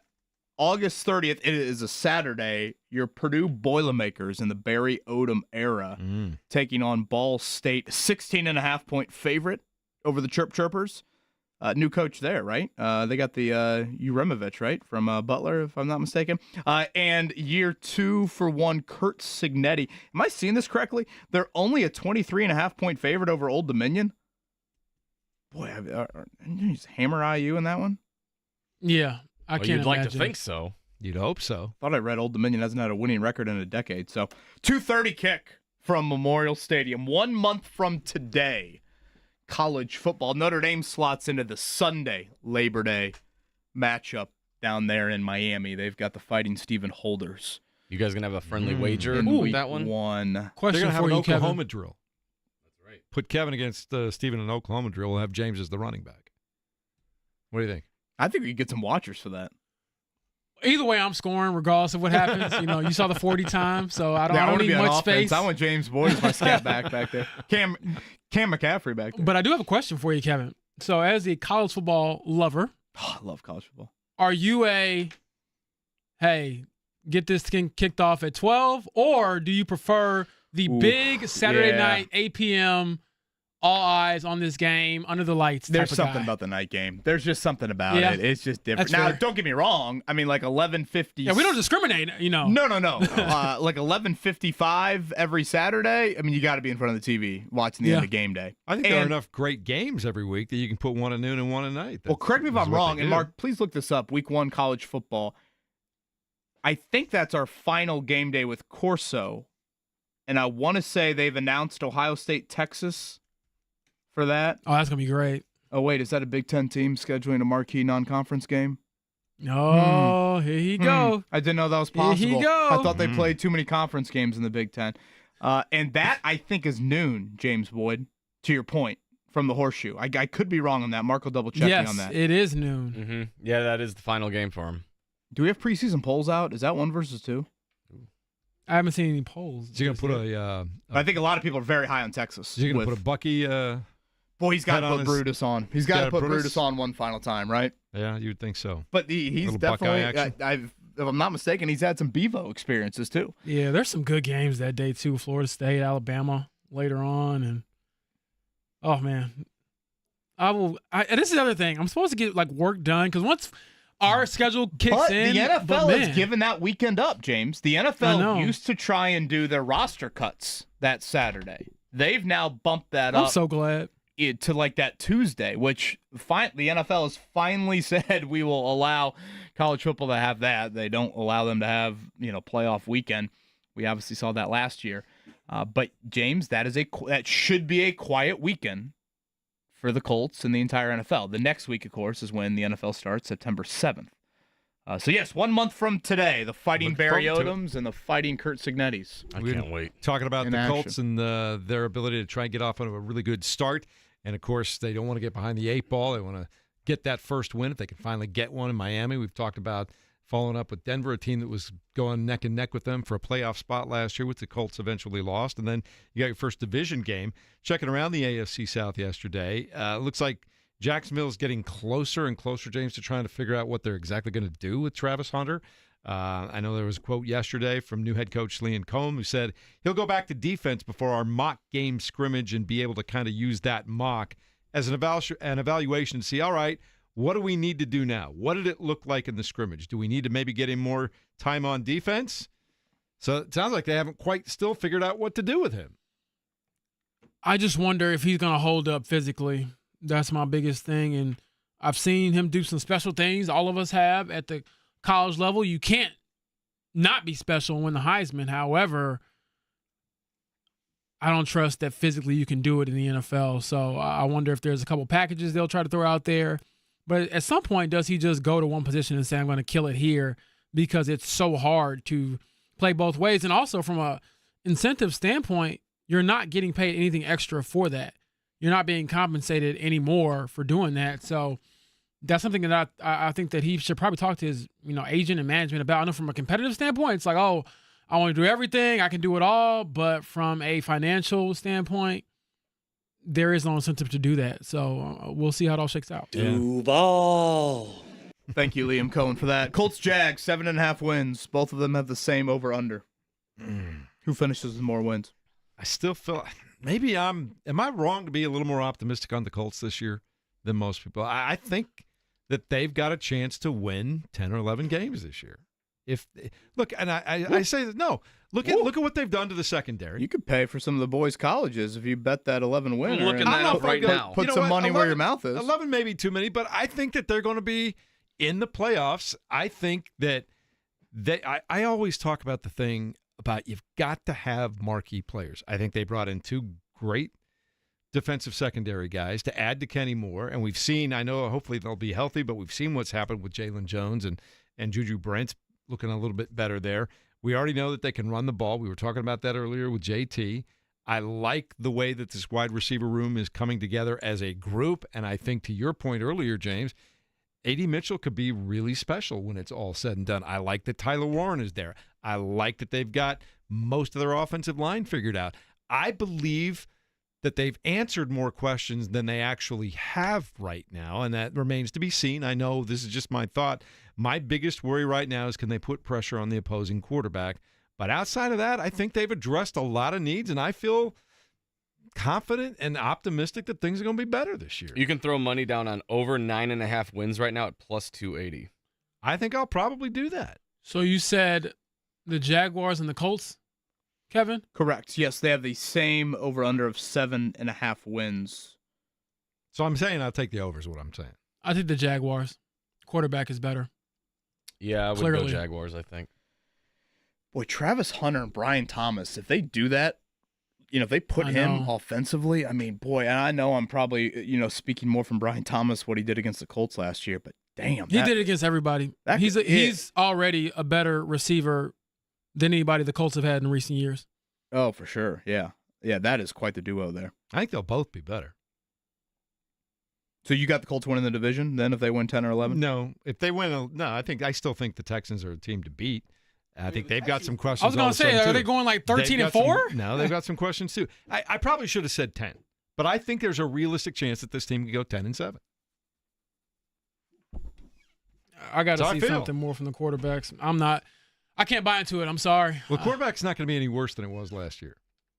Well, I wouldn't say that. I was going to say around these parts. I don't know. That's like saying, Kevin Bowen, take your shirt off and let's compare him to what it was a week ago. We'll see, though. I like the plus 280 on that. I'll tell you that right now. All right. So put it down. All right. Lay down some scratch. One of the reasons I am optimistic, I think he's going to make a big difference. Nora's doing the money sign. She's saying, come on now. I think to have a truly reliable weapon in that short to intermediate game is not going to hurt either one of these quarterbacks. And we'll talk to Tyler Warren about all that coming up next. It's 93.5 and 107.5 The Fan.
You're listening to the Fan Morning Show on Sports Radio 93.5 and 107.5 The Fan.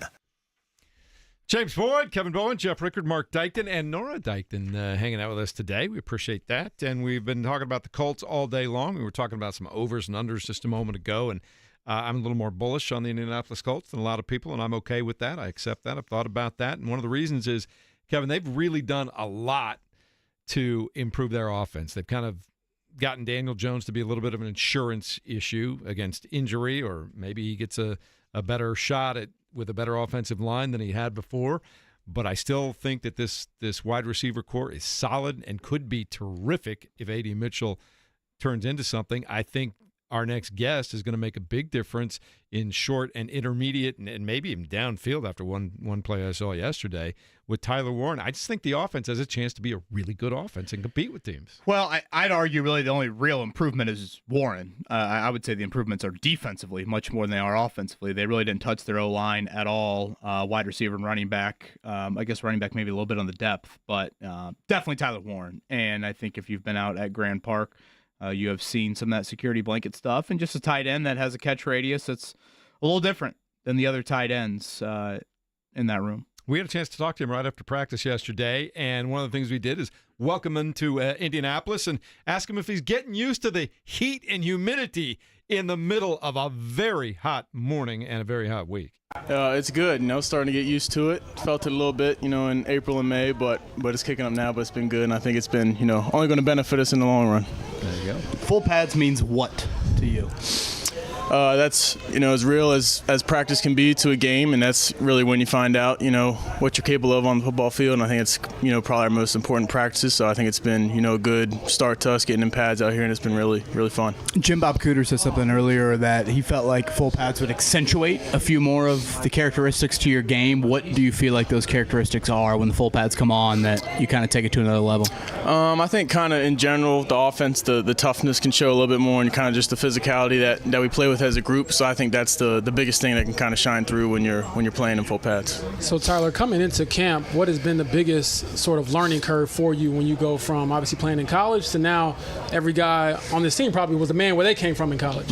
Yeah, I think just like you said, in general, the pace of play and everybody's good out here and everybody's a professional. And I think the biggest thing for me has been kind of the tighter windows that is considered open. In the college and NFL, it's you're never really wide open unless something crazy happens. So it's a lot of bang catches and stuff like that. So that's kind of been the biggest thing I've been focusing on getting better at through this camp. What do you think has helped you get more involved in the offense over the last couple of days? Some downfield opportunities and things like that. I think it's just doing our jobs as tight ends. Some days it might be a little more run heavy, and some days we might be catching more passes. So I think it's just kind of the flow of the offense, really. You haven't played a regular season game yet, but you've had OTAs, and now you've had a week of camp. NFL, anything different than you expected? No, I'm just learning as I go. I don't really know what to expect. So as I learn, don't let stuff happen twice if I do make mistakes. But really, it's kind of roll with the punches and learn while you're here, because it's it's our first year doing this as rookies, but it's been good. We were talking to your fellow draft mate, JT Tuimoloau, and he mentioned how he felt like he needed 4 shopping carts to get all the snacks for the D-line room. Your shopping experience, do you feel like a mother of 7 kids for the tight end room? Yeah, or did you have to do anything like that? I will say the tight ends, it's better to shop for the tight ends than it is the D-line room. So that wasn't too bad, and I think they were happy with the snacks I brought in for the room. But yeah, I definitely am happy to be a tight end when it comes to the snack situation. What were the tight end snacks? A little bit of everything. Nothing super healthy if that's what you're looking for, but yeah, really just the basic snacks, cookies, chips, some gummies, stuff like that. So Michael Pittman Jr. told us that he needed a ride to, I believe, Target or one of these days, and he called you. So can you take us through that experience? He gave us his perspective. He said you were great and probably gave you 5 stars if you were in Uber, but from your perspective as a rookie, can you not answer that call?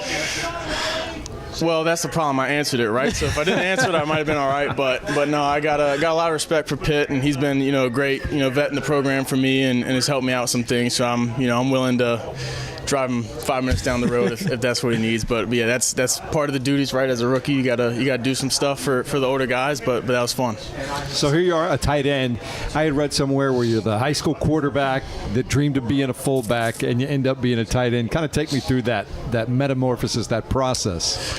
Yeah, I think the basketball film out of high school helped. That's something that the tight end coaches really liked. But it did take me a while kind of to get the fundamentals of blocking. I feel like I always kind of had the want to do the blocking, but there's a lot more that goes into it than just wanting to throw your head in there. So I think that was the biggest thing for me when I was first switching to tight end was really how big a difference your hand in an inch different position makes. How much does having had that experience at quarterback though help you being a tight end? Yeah, I think it helps just because we do a lot within the offense, moving around and motions and different positions. So I think kind of just understanding plays as a whole has helped me be able to do a lot of different stuff within the offense. Any individual goals for Tyler Warren here as a rookie? No, I mean as far as I go as an individual, just being the best teammate and making sure I'm doing my job and I'm helping the offense and never holding them back or doing anything to cause negative plays or stuff like that. I do want to go back to draft night just briefly. I believe the Colts were your only top 30 visit, if I'm not mistaken. So did you think that was going to be the spot you ended up when Thursday night rolled around, or what was the first 13 picks or so like for you? Yeah, I mean you have an idea, but then you really don't know, and you're sitting there that night and you're just waiting to get a call. But I did, I felt good about Indy, and I was hoping that's where I ended up, and so it worked out really well. But yeah, as much as you might think that night, you're really just sitting around waiting, and it's a weird feeling. But I'm glad it worked out the way it did. Tyler, we've seen a few of your one-handed catches throughout some of the team periods. Obviously, you're not expecting those throws to happen, but is it instinct? Is it talent? Do you work on catching bad passes or off-target passes? Yeah, I think that's just kind of when the ball's in the air, it's supposed to be mine. I'm going to do everything I can to catch it. So I think that's kind of the mentality you have as a receiver is it's your ball in the air, so you got to do whatever you can to catch it. And do you give a little grace because you were a quarterback at one point? And you're like, you know what? I probably didn't put it everything where I needed to put it when I was in high school. Yeah, no, I was not a perfect passer by any means, but they got a lot going on, so I mean it's our job to make them right. Yeah, you never know, getting shoved from behind, or you have to step up, or you got to throw around a guy, you got to through a guy. Last thing for me, how have you found Indy so far? It's been hot since I got to camp, but no, I like it a lot. And there's a lot of cool areas around the city, and the downtown is more my style of downtown. Right, it's a big city, but it's not like a New York City, right? So you can still be down there. It's not super crowded, so I really like it a lot, and I love the community around it. Have you run into fellow Big Ten alum Caitlin Clark yet, though? I have not. No. Okay, that'd be cool though. Last one on my front. I know you were behind a lot of NFL pros in just your tight end room at Penn State. How did that prepare you for the next level? Just, I guess, kind of waiting your turn, and then realizing when you did wait your turn, you're waiting behind future NFL players. Yeah, I think that that's part of playing tight end at Penn State, right? You're going to play with other guys that are going to play in the NFL, and I think it only made me better. I got to learn from them and compete against them for a spot, and it worked out the way it did. But yeah, I think that just kind of speaks to what Penn State does as recruiting tight ends and how they develop them. So I'm happy that's where I went to play tight end. Tyler, thanks so much for stopping by. We appreciate it. Don't be a stranger as time goes on. We'll talk to you soon. Yes, sir. Appreciate y'all. And we appreciate the chance to talk to him, Tyler Warren. And I was telling Kevin yesterday too, and I've like Rick, I've been around a while. These kids just keep looking younger and younger all the time. You see this incredible athlete that's physical and does all these great things. But man, he is still a young man. A lot of time to grow. A lot of ways to grow. Yeah. I'm not sure if we're on right now.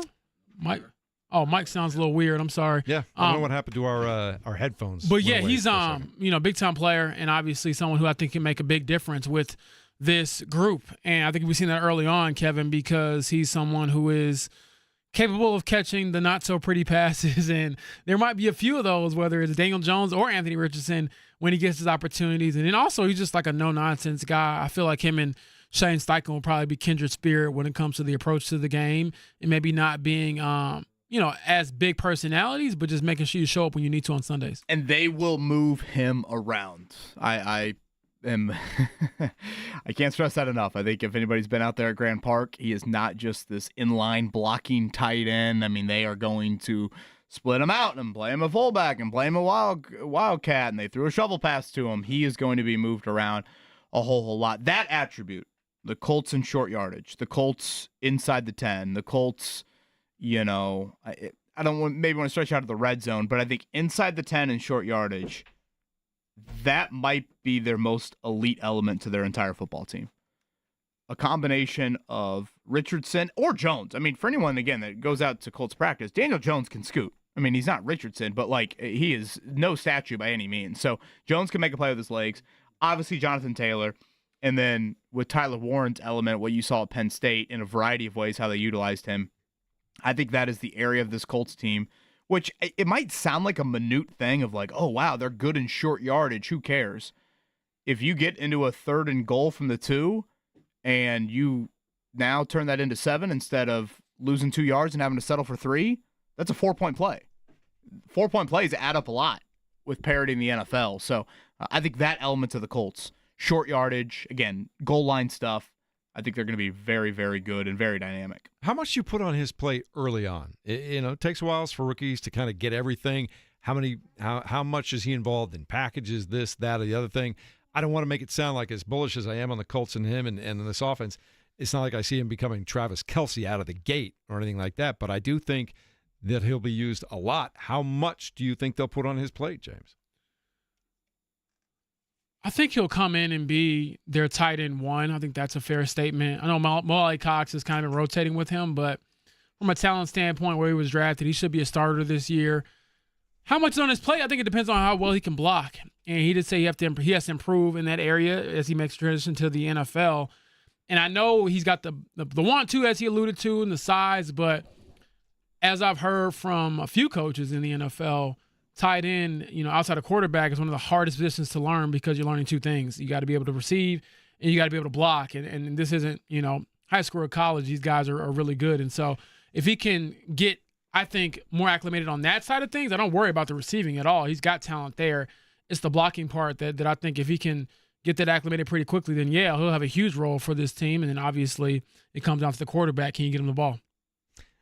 How much do you think they'll put on his plate, Kevin? You've been watching the Colts for quite a while. Yeah, I think now. a good amount. I mean, they clearly, are trying to put him into a lot of different situations in camp. And, when you get in the regular season, there's just an element of week to week. The game plan is, hey, we've got our Warren trick-ish play inside the 10. Let's drill it this week. It's not like, the whole playbook is open every single week. You obviously focus on specific plays. You practice those plays. So, you brought up the quarterback angle to him several times. I think that acumen is there with him. They got a new offensive coordinator at Penn State this past season, and, he kind of implemented a lot of this stuff with Warren. Warren wasn't this dynamic tight end from day one at Penn State. Again, high school quarterback, wasn't this super highly ranked recruit.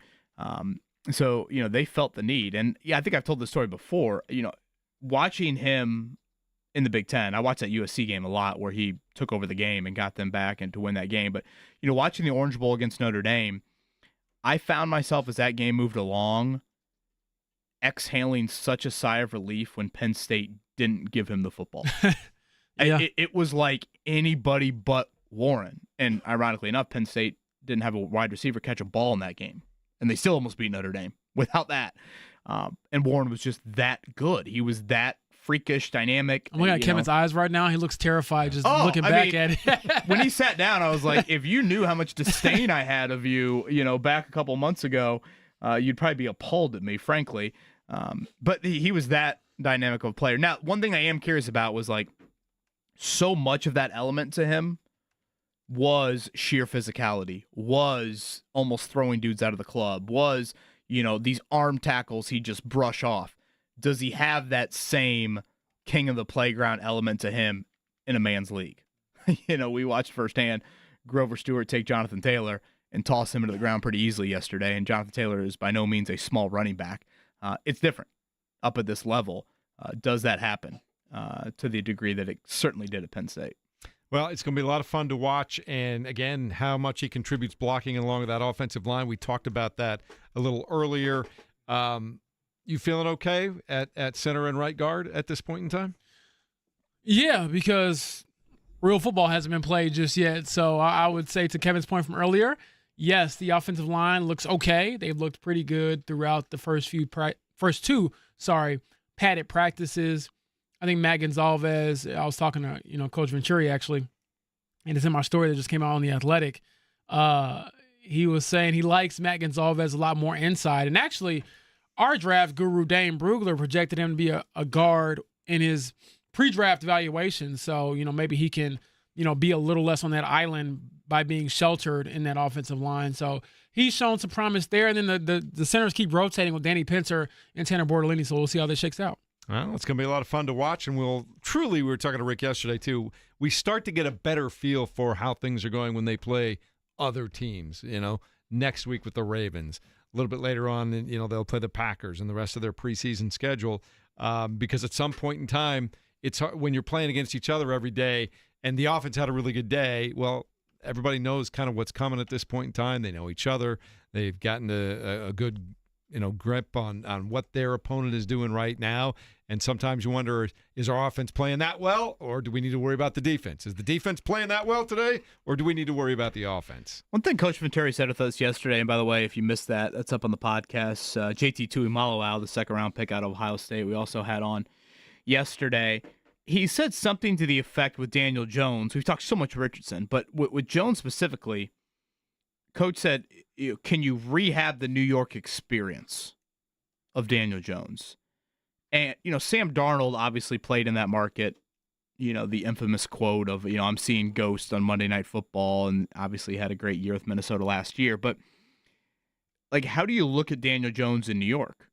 Do you look at it and say, bright lights are just too much for him, and he'll be better suited living in, whatever, the middle of Indianapolis?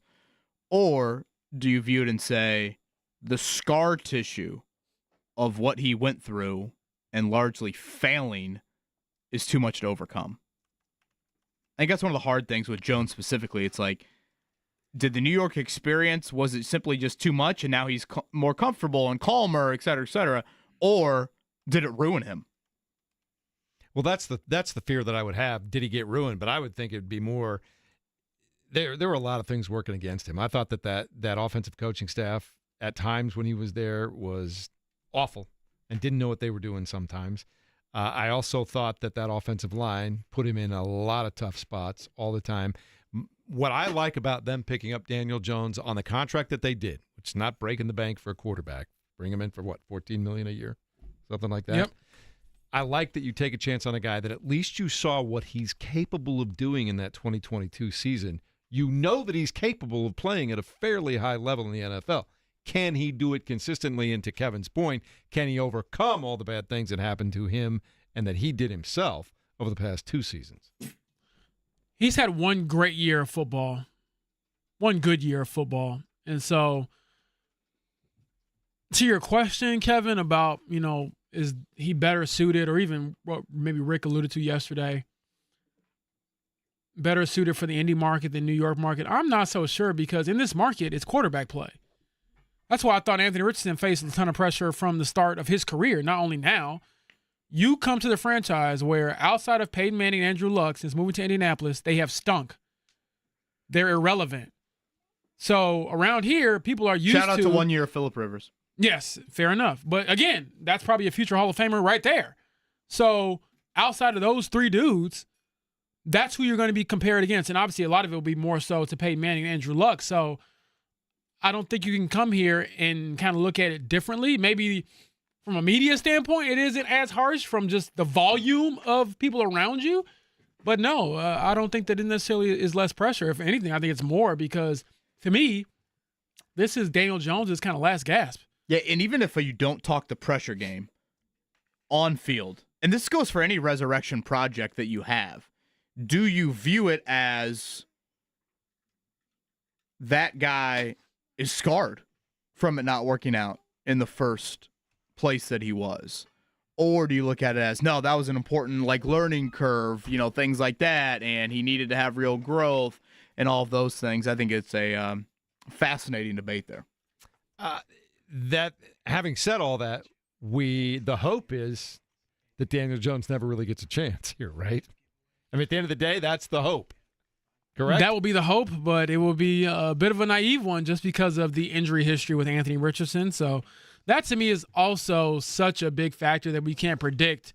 We can look at the completion percentage throughout training camp and how he's throwing the ball and how he's reading the defenses and all those things, but we cannot predict that in 2 or 3, months is he going to be available for his team when it matters the most? Because Anthony Richardson, we all know the stats, 17 missed games due to injury throughout the first few years of his career, and he's never started more than 4 games in a row. He's never played more than a month straight in the NFL, and you have to do that if you want to be the guy. All right, let's check it down and let you know what's happening today, tonight, and tomorrow here on The Fan. The Morning Checkdown on 93.5 and 107.5 The Fan. We are in the studio today because the Indianapolis Colts are quiet up at Grand Park today. They are off. They will return Kevin Bowen tomorrow night at 8 p.m. for what the Colts are calling a situational scrimmage under the lights. They've never done this. 2 hours, 8 to 10 p.m. Bringing in lights, right? I guess they are bringing in some lights. But yeah, it sounds like a situational scrimmage. So it should be like a rave. Just bring some strobe lights. Sure. Kevin said just put up your phone. Everybody goes out there. A phone party. Right? Just have Mark Dykton DJ. As you walk into Grand Park. There you go. So yeah, this is one of their longer breaks of camp here. It's like a 50-hour break from when yesterday's practice ended, which was the longest and hottest day of camp. I'll be curious, James, if Zaire Franklin makes his debut tomorrow, maybe this weekend. He certainly is looking like a dude that is nearing a return. He usually works out on the side field and is working up quite the lather there. So we could get the camp debut of Zaire Franklin very soon. Let's play the game of is it acid or a Listerine breath strip? That's what we'll do out there. Whoa. You just spice things right up there. It's quite the return to school party there from Mark Dykton. There you go. All right, the Indiana Fever at home tonight over at the Field House. They'll be taking on the Phoenix Mercury, and Kevin's favorite former Fever going to be introduced on the scoreboard tonight, right? Yes, her name, again, is Dewana Bonner. So we'll have to wait and see if we do get a tribute video tonight for her and what the pleasantries will look like. I guess she will enter the game, right? She won't actually be announced with the starting lineup. And we'll see about Sophie Cunningham, too, against her former team. So looking forward to this one. Again, Caitlin Clark going to miss a 4th straight game since the All-Star break. And at this point, I don't even think we've got a return to practice yet. So this is going to last into the month of August at least. And that one, again, starts at 7 p.m. We'll have the fan pregame for you at 6:45 with Eddie Garrison right here on 93.5 and 107.5 The Fan. Major League Baseball later on today. The Reds and Dodgers play at 7:10. An afternoon game. Mark, you can watch the Cubs taking on the Brewers today. Let's avoid the sweep, boys. Can we get that done before the trade deadline? The Brewers are avoid so the sweep. good. Mm-hmm. St. Louis will be hosting the Marlins later on tonight. And your Southsiders, James Boyd, will play an afternoon game at home against the Phillies. Get back on the winning track, White Sox. How does that sound? Winning track. Get I was going to say, track, right? It doesn't really ring a bell or sound very good because it's just not possible, it seems like. For Chicago sports, White Sox have been playing better baseball since the All-Star break, though. I know, which is so crazy to even say. They couldn't have played worse, though, than they had the first 2 months. Well, they could have. They could have been the Colorado Rockies. That's, the Rockies it's like describing the Anthony Richardson incremental improvements here, describing the White Sox I'm going to to the take Rockies. my dubs where I can get them when it comes to pettiness, That's Kevin true. Bowen. You do know this. By the way, speaking of dubs, the ultimate dub, thank you to Evan Sherrill and Cluster Truck in studio. CT fan. So that is CT. When I think of CT, I think of that dude from the Real World. I believe his name was CT. Boy, he was so intimidating. CT fan, your promo code there for Cluster Truck. And I'm seeing a little Live Golf flyer. I think they're doing some affiliation with that. Mark, are we getting any more Jason Derulo music here? If you'd like some, I can play some for you. Because James Boyd and I standing next to each other at practice the other day. Was it What You Say, James Boyd? They played some Jason Derulo. I thought about you, Mark. That was Thank funny. you. And Mark, have you seen the time for that concert? No. Double check me on this. I want to say it's like 11:15 in the morning. What in the world? Because it's the pre-round concert. Yeah. Good Lord. Is this like on the driving range? Is this like on the putting green? I guess so. I'm curious, like, where the Jason Derulo concert is happening here. You're going to make it out there to Live Golf. I have confidence that you're going to make your way out there. Derulo. You're going to be out at Chatham Hills the 15th through the 17th. James Boyd, what do we say? The Other Side? Was that the song that we were also thinking of? I think was one so. more Derulo jam that Mark played a different one. Yeah. That'll give He's you a got reason some to go, bangers. Kevin. Want You to Want Me. Yeah, that's you hear that like all the weddings, I feel like, these days. Yeah, it's one of like the early songs as we transition from like the older people songs to like the younger folk. I think that's like a nice transition song. Give you a reason to get out there. Sure. Bust a move and Because I know you're a pull a Live Golf hamstring. fan. Yeah, I don't know if I'll be out there. All right. Coming up in a moment, we will talk more about the great delivery from Cluster Truck and also take a look ahead at the week that is to come over the next really 7 to 9 days for the Colts and more as we continue. 93.5 and 107.5 The Fan.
You're listening to the Fan Morning Show on 90. You're listening to the Fan Morning Show on 93.5 and 107.5 The Fan. Westfield, stand up! It's Jason Derulo! At 11 a.m. Bryson DeChambeau just on everything you could imagine, standing front row before his shotgun tea time at 2 o'clock. There you go. Look at James with the moves. That's twice you've gotten James out of his seat today. How about that? I still need Jeff to hit the young jock. I need that to happen. Hey, you might be waiting for a minute there. I'll tell you what, guys. The last couple of weeks, I've had some unbelievable food in some unbelievable places. I am so happy this morning to be back with one of my favorite all-time dishes, the Korean beef and broccoli from Cluster Truck. Yep, smelling up the studio. Still good stuff. Evan came in last week, Still and I feel like stuff. he's like, we need Jeff back to get this Korean beef. I have so much surplus of Korean beef. Jeff, I heard, was looking for a cluster truck in Paris when he was over there. He was. Paris did not disappoint. The things you hear about food there, not a lie. There were no lies detected there. We were out yesterday. You got your blue Powerade yesterday. That was as good as anything you've had for a while. Yeah, thank you to listener Brad for that. Greatly appreciate the cold blue Powerade. Also want to give a shout out to a couple other people that have helped us out. Unfortunately, no more morning shows from camp, but Cam Blankenship, on-site engineer, was outstanding for us throughout the 6 shows that we did up there. So thank you to Cam. I know those are early mornings. Those are hot days. So thank you to him. And Grand Park staffer Ken. Yes. Delivering us ice-cold morning waters every single day. Thank you to Ken. And also to Matt Conti and the Colts PR team. It can be a little bit chaotic post-practice trying to get all the interviews sorted out, but trying to think of the list of players. Kenny Moore, Latu, Josh Downs, JT Tuimoloau, Tyler Warren. I'm sure I'm forgetting somebody else. Say Kenny Moore? Yeah, Kenny Moore. I know Jake and John have had some players as well. So yeah, Bernard Ryman came on the show and then he got paid 4 years later. Yeah. He did. After Query and Company. JT was on yesterday with Jake. Saw Cole in the YouTube chat was pushing back against the Bernard Ryman contract extension. James, any issues with the lack of Pro Bowls, I guess Cole had mentioned a few times in there, or you got no issue with Bernard Ryman's contract? No, maybe the argument would be better if you were telling me all pros, but everyone gets Pro Bowl nods this year. So honestly, Bernard Ryman will probably be a Pro Bowler if he has a great season, or also if he just wants to fill in for someone who doesn't want to go to Disney. So I'm not too worried about it, but in all seriousness, he's a very good player. He's still relatively young at 27, and it's better to do it now than later. And I honestly think if we look up, and when we look up in a couple of years, and assuming he stays healthy, the deal will look better as time goes on. And that's my biggest thing. And that's why I kind of commend the Colts for getting that done before the season, because unlike elsewhere, you look at Cincinnati with Trey Hendrickson, different situation, I think with the age and the position, but also Micah Parsons, Dallas has like a reputation of waiting to pay guys, which is always kind of dumb to me when you know it's a no-brainer. So they drag it out too. Yeah, and they become more expensive because of that. Nice play yesterday. I was thinking about defense and putting pressure on the quarterback, and I don't know what it's going to mean long-term, but we heard from JT Tuimoloau yesterday. He had a really nice play breaking up a pass yesterday, just long, just extension. And that can be a problem for quarterbacks. He get those hands up, and he's got quick hands. He made a nice play yesterday. Yeah, I wonder if he's going to give them some of that inside-outside versatility, Kevin, that maybe they lost with Dio Odangbo going to Chicago and joining Mark's Bears. But I'm very curious to see just what that means in this defense. But he's a piece that surely should be in the rotation, and we'll have some expectations on him because second-round picks, as most are, expected to make some plays in that rookie year. And then Latu, I want to see a jump from him. I think if we look at players, non-quarterback, non-offense, really, he's someone that has to make a leap. After this season, I would think we need to be talking about him being a game record, just considering where he was drafted and what that means. When you're drafted that high at that position, you can change games, and you can certainly get paid for it too. Yeah, I would say after 2 days in full pads, let me emphasize that, 2 days, but I think the O-line has been the better unit in the trenches. There's been a couple of years, honestly, there's probably a couple of practices every year in full pads where the D-line just wrecks the day. Yeah. I mean, the quarterbacks just, they're blowing plays dead because it's a sack, and the quarterback can't even escape. And yesterday, James, I don't remember too many times I saw that, and I also don't remember too many turnover-worthy throws from either quarterback. It wasn't like a perfect day for Jones and Richardson. I don't act like it was that. But I would say I didn't recall many dropped interceptions or risky throws or none of that really from either quarterback, which, Right. Again, when we talk about being consistent, we talk about keeping the ship afloat, things that the Colts desperately need at quarterback. The first couple days in full pads, I think the offense is finally starting to get a bit of its act together. Well, they're going to need to do it, and we'll get an idea of how they're progressing as they have the situational scrimmage tomorrow night, but then a week from Thursday, they will take on the Baltimore Ravens. They'll have some joint practices, and really it's those joint practices I think we start to learn about what this team is doing at this point in time. Are they actually getting better and improving, or are they going to have to go back to the drawing board? Yeah, I think they're just ready to see somebody else at this point. I mean, we saw Grover Stewart throw John Taylor down like he was a rag doll, and honestly, I was thinking, yeah, Grover's probably just ready to put hands on somebody else. And I remember him telling us this, I believe, Kevin, this might have been maybe last spring. And he was like, yeah, after a while, I just want to choke somebody out. And I'm like, you know what? But he said it in such a nice way. I know. And I know that sounds weird, but he really did. I know. He's such a nice person outside of those pads, and then he puts those on, and obviously a lot of players go into a different mode, and he is certainly one of them. Do you guys need a Charlie Woods update, or is that psychotic? No, if you're going to do it, now's the time to do it. He didn't sound enthusiastic about that, Kevin. No, because I want him to get it out. I want him to. Dang. I'm interested in Charlie. He's just like, get it over with, Kevin. Who cares? I'm Jeez. interested in Charlie. I'm just Charlie saying now's Woods, a good time. the son of Tiger Woods, is currently playing golf at Purdue University. Purdue has arguably the best college golf complex in the entire United States. 2 great courses across the street from each other.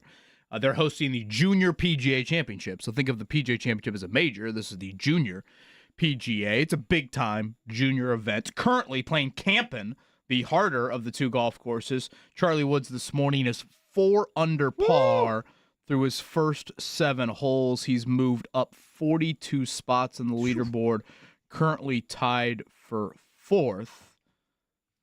Boots on the ground yesterday informed me that Eldrick was not there. Security guard following Charlie Woods' group around, though. I like that update. I'm good with that update. Kevin's making a mad dash for the car when 10 o'clock rolls around so we can get over there. Yeah, get up there by about hole 16, 17. One of the toughest finishes you'll ever have. Have you played either of those courses? Yeah, and Campen has, kicked my ass over the years. What makes Sorry it so for saying challenging? ass in front of Nora.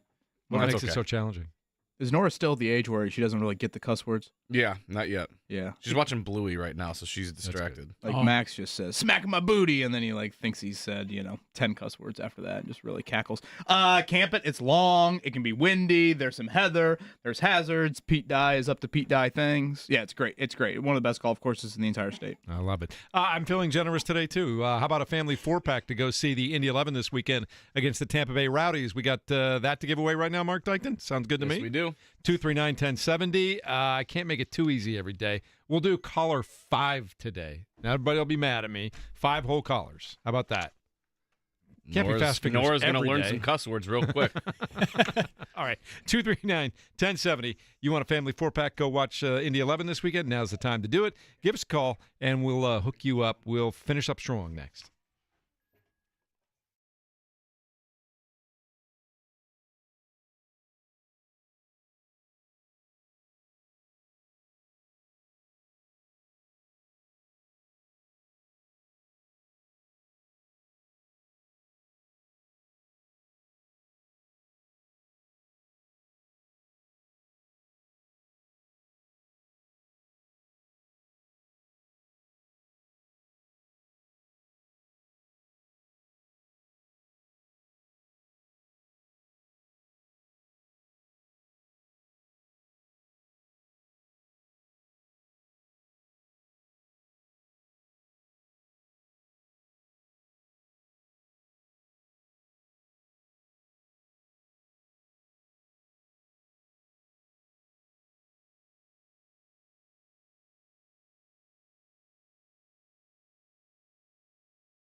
You're listening to the Fan Morning Show on Sports Radio 93.5 and 107.5 The Fan. Kevin, when was the last time you went to a Major League Baseball game? What is it? I think a Reds game last year, maybe.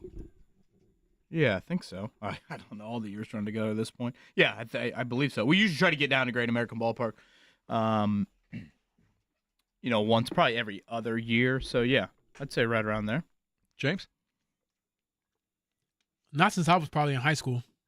Really, that long? I think we need to figure out when the Cubs are going to be in Cincinnati next. I think we need a show field trip to a Major League Baseball game. What do you think, Mark? Are they in Cincinnati literally like tomorrow? Is it that soon already? Coming up this weekend, right? Yeah, I know it's. Or maybe it's early next week. Yeah, we'll have to check that. But I think we need. I think I'd kick Mark out of the car. Oh wow! Dang, That's harsh. It's a bit rude. It's like that. You gonna wait Would till we drive after the together? game? You gonna wait till after the game? That's part of the fun. Somebody got to take that loss on the way back. I mean, let's be honest. As much as smack, I try to talk, Mark tries to talk. It's Joel Erickson's world, and we're living in the Brewers world. That is true. That's hard to hear. I saw something very interesting this morning on CBS. Reds at Cubs, starting Tuesday or Monday, August 4th. So next Monday. Training camp's probably not a good time to go. Kevin's not been to Wrigley. Oh, you need to check that box, man. No. You've never been to Wrigley? No. It's hard to believe. I am taking Rosie to her first Notre Dame game this year. We're going to Notre Dame Purdue. Have you gotten her to be a fan on just watching on TV yet? I hope. She's going to see the upset of a lifetime. I was going to say, Purdue walks out of there with a win. Kevin, she's going to learn a lot of cuss you are words that never day. coming to meet with me again. Dude, now the amount of just like weird feelings in my body when you guys just said that is so pathetic. The fact that like It's not you gonna guys, happen. the Kevin, fact that James relax. Boyd said that out loud and my body reacted in the way that it did is just Gosh, I really got to tone it down Did you from a like that fandom long standpoint. touchdown throw from Riley Leonard yesterday? Easily the highlight we've seen That so was a far of Riley great Leonard. throw. That was on the dime to dropped it DJ in. Montgomery, I believe. Yeah. That would have been 80-yard touchdown. I think I said this when Leonard's drafted. He's the white Anthony Richardson. He's at his best when he uncorks it like that.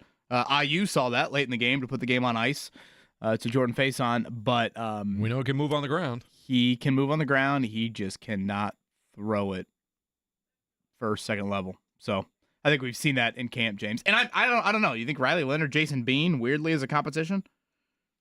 Or, I mean, we're one Anthony Richardson away from all of a sudden, if Richardson has an injury, yeah, that I think matters a little Riley's bit. probably still above Jason. Yeah, I think Jason's had a rough camp, I think, so far. But in my opinion, you probably want to bring somebody in, Kevin, if one of those guys goes down. I don't feel comfortable with Riley or Jason being in a legitimate backup role in the NFL. No. You guys were talking about quarterback and just the expectations of being a quarterback here. It's funny that happened on CBSSports.com this morning. There was an article where they ranked the all-time list of quarterbacks for every team in the NFL from 32 to 1. Where do you think the Colts came in on that ranking for all-time quarterbacks? Probably top three. I was going to say, I'd assume if you count the Baltimore Colts. I'd assume pretty darn high. Yeah. Peyton Manning, Johnny Unitas, Andrew Luck, Burt Jones are the four that they listed there. They said, if Colts fans desire solace after witnessing Indy's current state of affairs under center, they need look no further than their own record books. Unitas won 3 MVPs, 4 titles as a prototype of the modern quarterback. Manning was a calculated genius out of the pocket for 14 years. Jones also won MVP, and Luck was a popular pick for the award before his abrupt retirement. So I thought that was an appropriate ranking. You never know how those things are going to go from the outside in, but I thought that was an incredibly appropriate ranking. So number 3 out of 32. I'll take that. But that's the standard that whether you're Anthony Richardson or you're Daniel Jones or anyone, even Phillip Rivers, the standard at quarterback for this franchise is really high. Well, it's really, really high. It's ludicrous to expect these two guys to reach that competence. Can you get to be an average quarterback in this league? And James, that's how I would describe the competition so far. I would say the first couple of days, it didn't look competent at all. I think the last couple of days, it's looked like a nice quarterback battle. Not a Pro Bowl quarterback battle. Not, I would say, even an above, I'd say a nice, average-ish quarterback battle. Again, not an alarming amount of turnover-worthy throws by any means, anything along those lines. There's been, for the most part, positive moments. And you could probably stretch this back to Friday. Probably 3 or 4 good practices for them. And now we'll see if it continues as we start to get choppier with the schedule. Kevin, I want to see when is the first time one of these quarterbacks blinks. Because it seems like when they blink together, and they have bad days together, or they have 2 really good days together.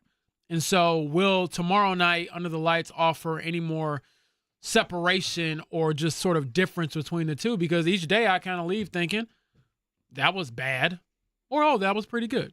So I'm curious to see how that goes, because at some point you do have to make that decision. And I do think, as Shane Steichen keeps stringing us along, and I will say, I don't believe for a second when you asked him, do you know when you want to have a quarterback? And he says, no, I'm going to let this thing play out. I don't believe that at all. Not at all. I mean, I know I get he has to say that, but there is no chance in the world I would ever believe that. Shane Steichen seems like the most planned out person ever. So no. But for our purposes, can we see some of that decision making in real time by who plays better as these practices continue to stack up? And obviously next week is big with the joint practice in the preseason opener. Yeah, I think the joint practices will tell the tale of who's going to be your starting quarterback. And really, to me, unless Daniel Jones is just head and shoulders above Anthony Richardson, he's probably still your guy. You need him to be your guy if you're the Colts and Chris Ballard, don't you? Yeah, I get that some of the national narrative, I think, is probably pushing the Daniel Jones train a lot, and he's more consistent, and they brought him in here, and he got paid X amount of money, and he had other suitors, whatever. He's done nothing to win the job so far throughout the first 6 training camp practices. Not to say that he isn't in the running to start or he's lost ground, but he hasn't gained any ground. I think whatever happened in the spring is kind of old news to me at this point. I would agree. Yeah, So, I mean, a week into camp, the fact that Richardson has performed, the amount that he's performed, yep, I'd throw that in there. Again, I thought we would maybe be at this point of camp and still be wondering if Richardson was up to full volume, but that's been no questions at all. By the way, Charlie Clifford, who used to be in this market here for Wish TV, now in the Cincinnati market, doing great work down there. He just said the Bengals have released Zach Moss. I thought Zach Moss had a really nice run here. He had a career year here. And what was that, 2023? I was going to guess 3. How old is he now, Kevin? Boy, that's a good question. 27-ish? He's still when there. it goes for running backs, it goes. I know there was kind of like a weird injury situation Yeah, with he had him, like a neck thing, I think, last year that kind of messed him up. But he had a really good year here. Very nice guy. I got to know him quite a bit, actually. Did a story on his background. He was the Nyheim Hines trade. Yeah. I did a story on his background, his upbringing. He beat a lot of odds to get to the NFL. So I'm hoping from a personal standpoint, he's able to land on his feet somewhere and get an opportunity to hopefully continue his career. But, yeah, I'm looking at last year. He was placed on IR with a neck injury and missed the rest of the season in November. So, tough break for him. I hope he finds something. And look, you're a veteran. At least the nice thing people can do is let go of you early in camp, and maybe there's somebody who has a situation where they need a guy like Zach Moss, and they bring him in and they give him another chance there. And hopefully he's healthy and ready to go, and good things happen for him. As we start to watch, it's interesting as cuts start to happen over the next 10 to 14 days. And I know it's a little bit later now because of the expanded rosters that everybody has, but are there still places the Colts could go for further help as things become available? We'll see for sure. But one player I do think that has kind of carved out a role, maybe we can get into some of this later on in the week, but some of those, and I think a lot of it has to do with when we get further throughout training camp. But Kevin, I think Tyler Goodson has kind of carved himself out to earn a spot on that 53-man roster. Yes, he is a running back technically, but he's done some things on special teams to make sure, I think, so far that he is a lock for that roster. Yeah, and I've seen a little pop from DJ Giddens, a rookie out of Kansas State. He had some good stuff yesterday. Yeah, he did. And so, again, that running back room, speaking of Zach Moss, has largely been retooled behind Taylor. Khalil Herbert, the veteran, coming over, and then James mentions Tyler Goodson. So, I would say, if Taylor were to go down, I think they feel a little bit more comfortable about what is in that room than they certainly did last year. All right, it'll be interesting to see what happens tomorrow night in the situational scrimmage, and looking forward to see how guys perform a little bit. Again, you're not going up against other teams, but I think it's an interesting time to show coaches what you can do in specific situations. It's all on the line tomorrow. Everything. Everything. For glory, for history, for your place in Colts lore, You think it's there'll going be- down tomorrow at Grand Park. You think the coordinators will give an impassioned pregame speech, pre-scrimmage speech? I feel like Lou Anarumo just gives them a look. Like, I dare you not to go out there and execute and see how Another that works birdie out. for Charlie Woods. Is he going to set the course record at camping? Man. I mean, he's got good genes and probably a lot of talent in practice, so I wouldn't doubt it. I do think tomorrow in the staff's minds matters a little bit more. I think we're starting to get to these points of the camp schedule. Thursday night practice. Again, situational stuff. I know, like, we can poke fun at it, but Shane Steichen's a football nerd. It's important. He has brought up situational stuff, sudden change as an issue for his football team. So if he thinks that's an issue, and he says that publicly, then when he has a practice focusing on that stuff, it's going to matter a little more. Brian Mason, the special teams coordinator, said yesterday, tomorrow night's a big kicking night. That would be Thursday night for that competition. So, I think tomorrow night, Tuesday in Baltimore, James will be there. Thursday, the preseason opener. We are starting to get to a little bit more of these. All right, we're through welcome week. We're through the first, assignment or two. The tests are starting to pop up. All right, we're looking forward to talking more about that tomorrow. And thanks so much for hanging out with us today. We heard from the rookie tight end, Tyler Warren, and that was fun for him to stop by and talk to us for a few minutes. A little bit later on tonight, we have the Indiana Fever hosting the Phoenix Mercury. That'll be over at the Field House. But if you can't get there, you can listen to it live right here on 93.5 and 107.5 The Fan. Eddie Garrison will have the Fan pregame show for you coming up at 6:45 tonight. We've got that going on as well. And real quickly, Mark, we have a winner for the 4-pack, right? Mark, shout out to him. Mark with a K. All right. Not Mark with a C, Mark with a K. No, he sits on the other aisle during our meetings. Nora, great job today. You made it run. We appreciate you. We'll talk to you. Jake at noon, JMB at 3.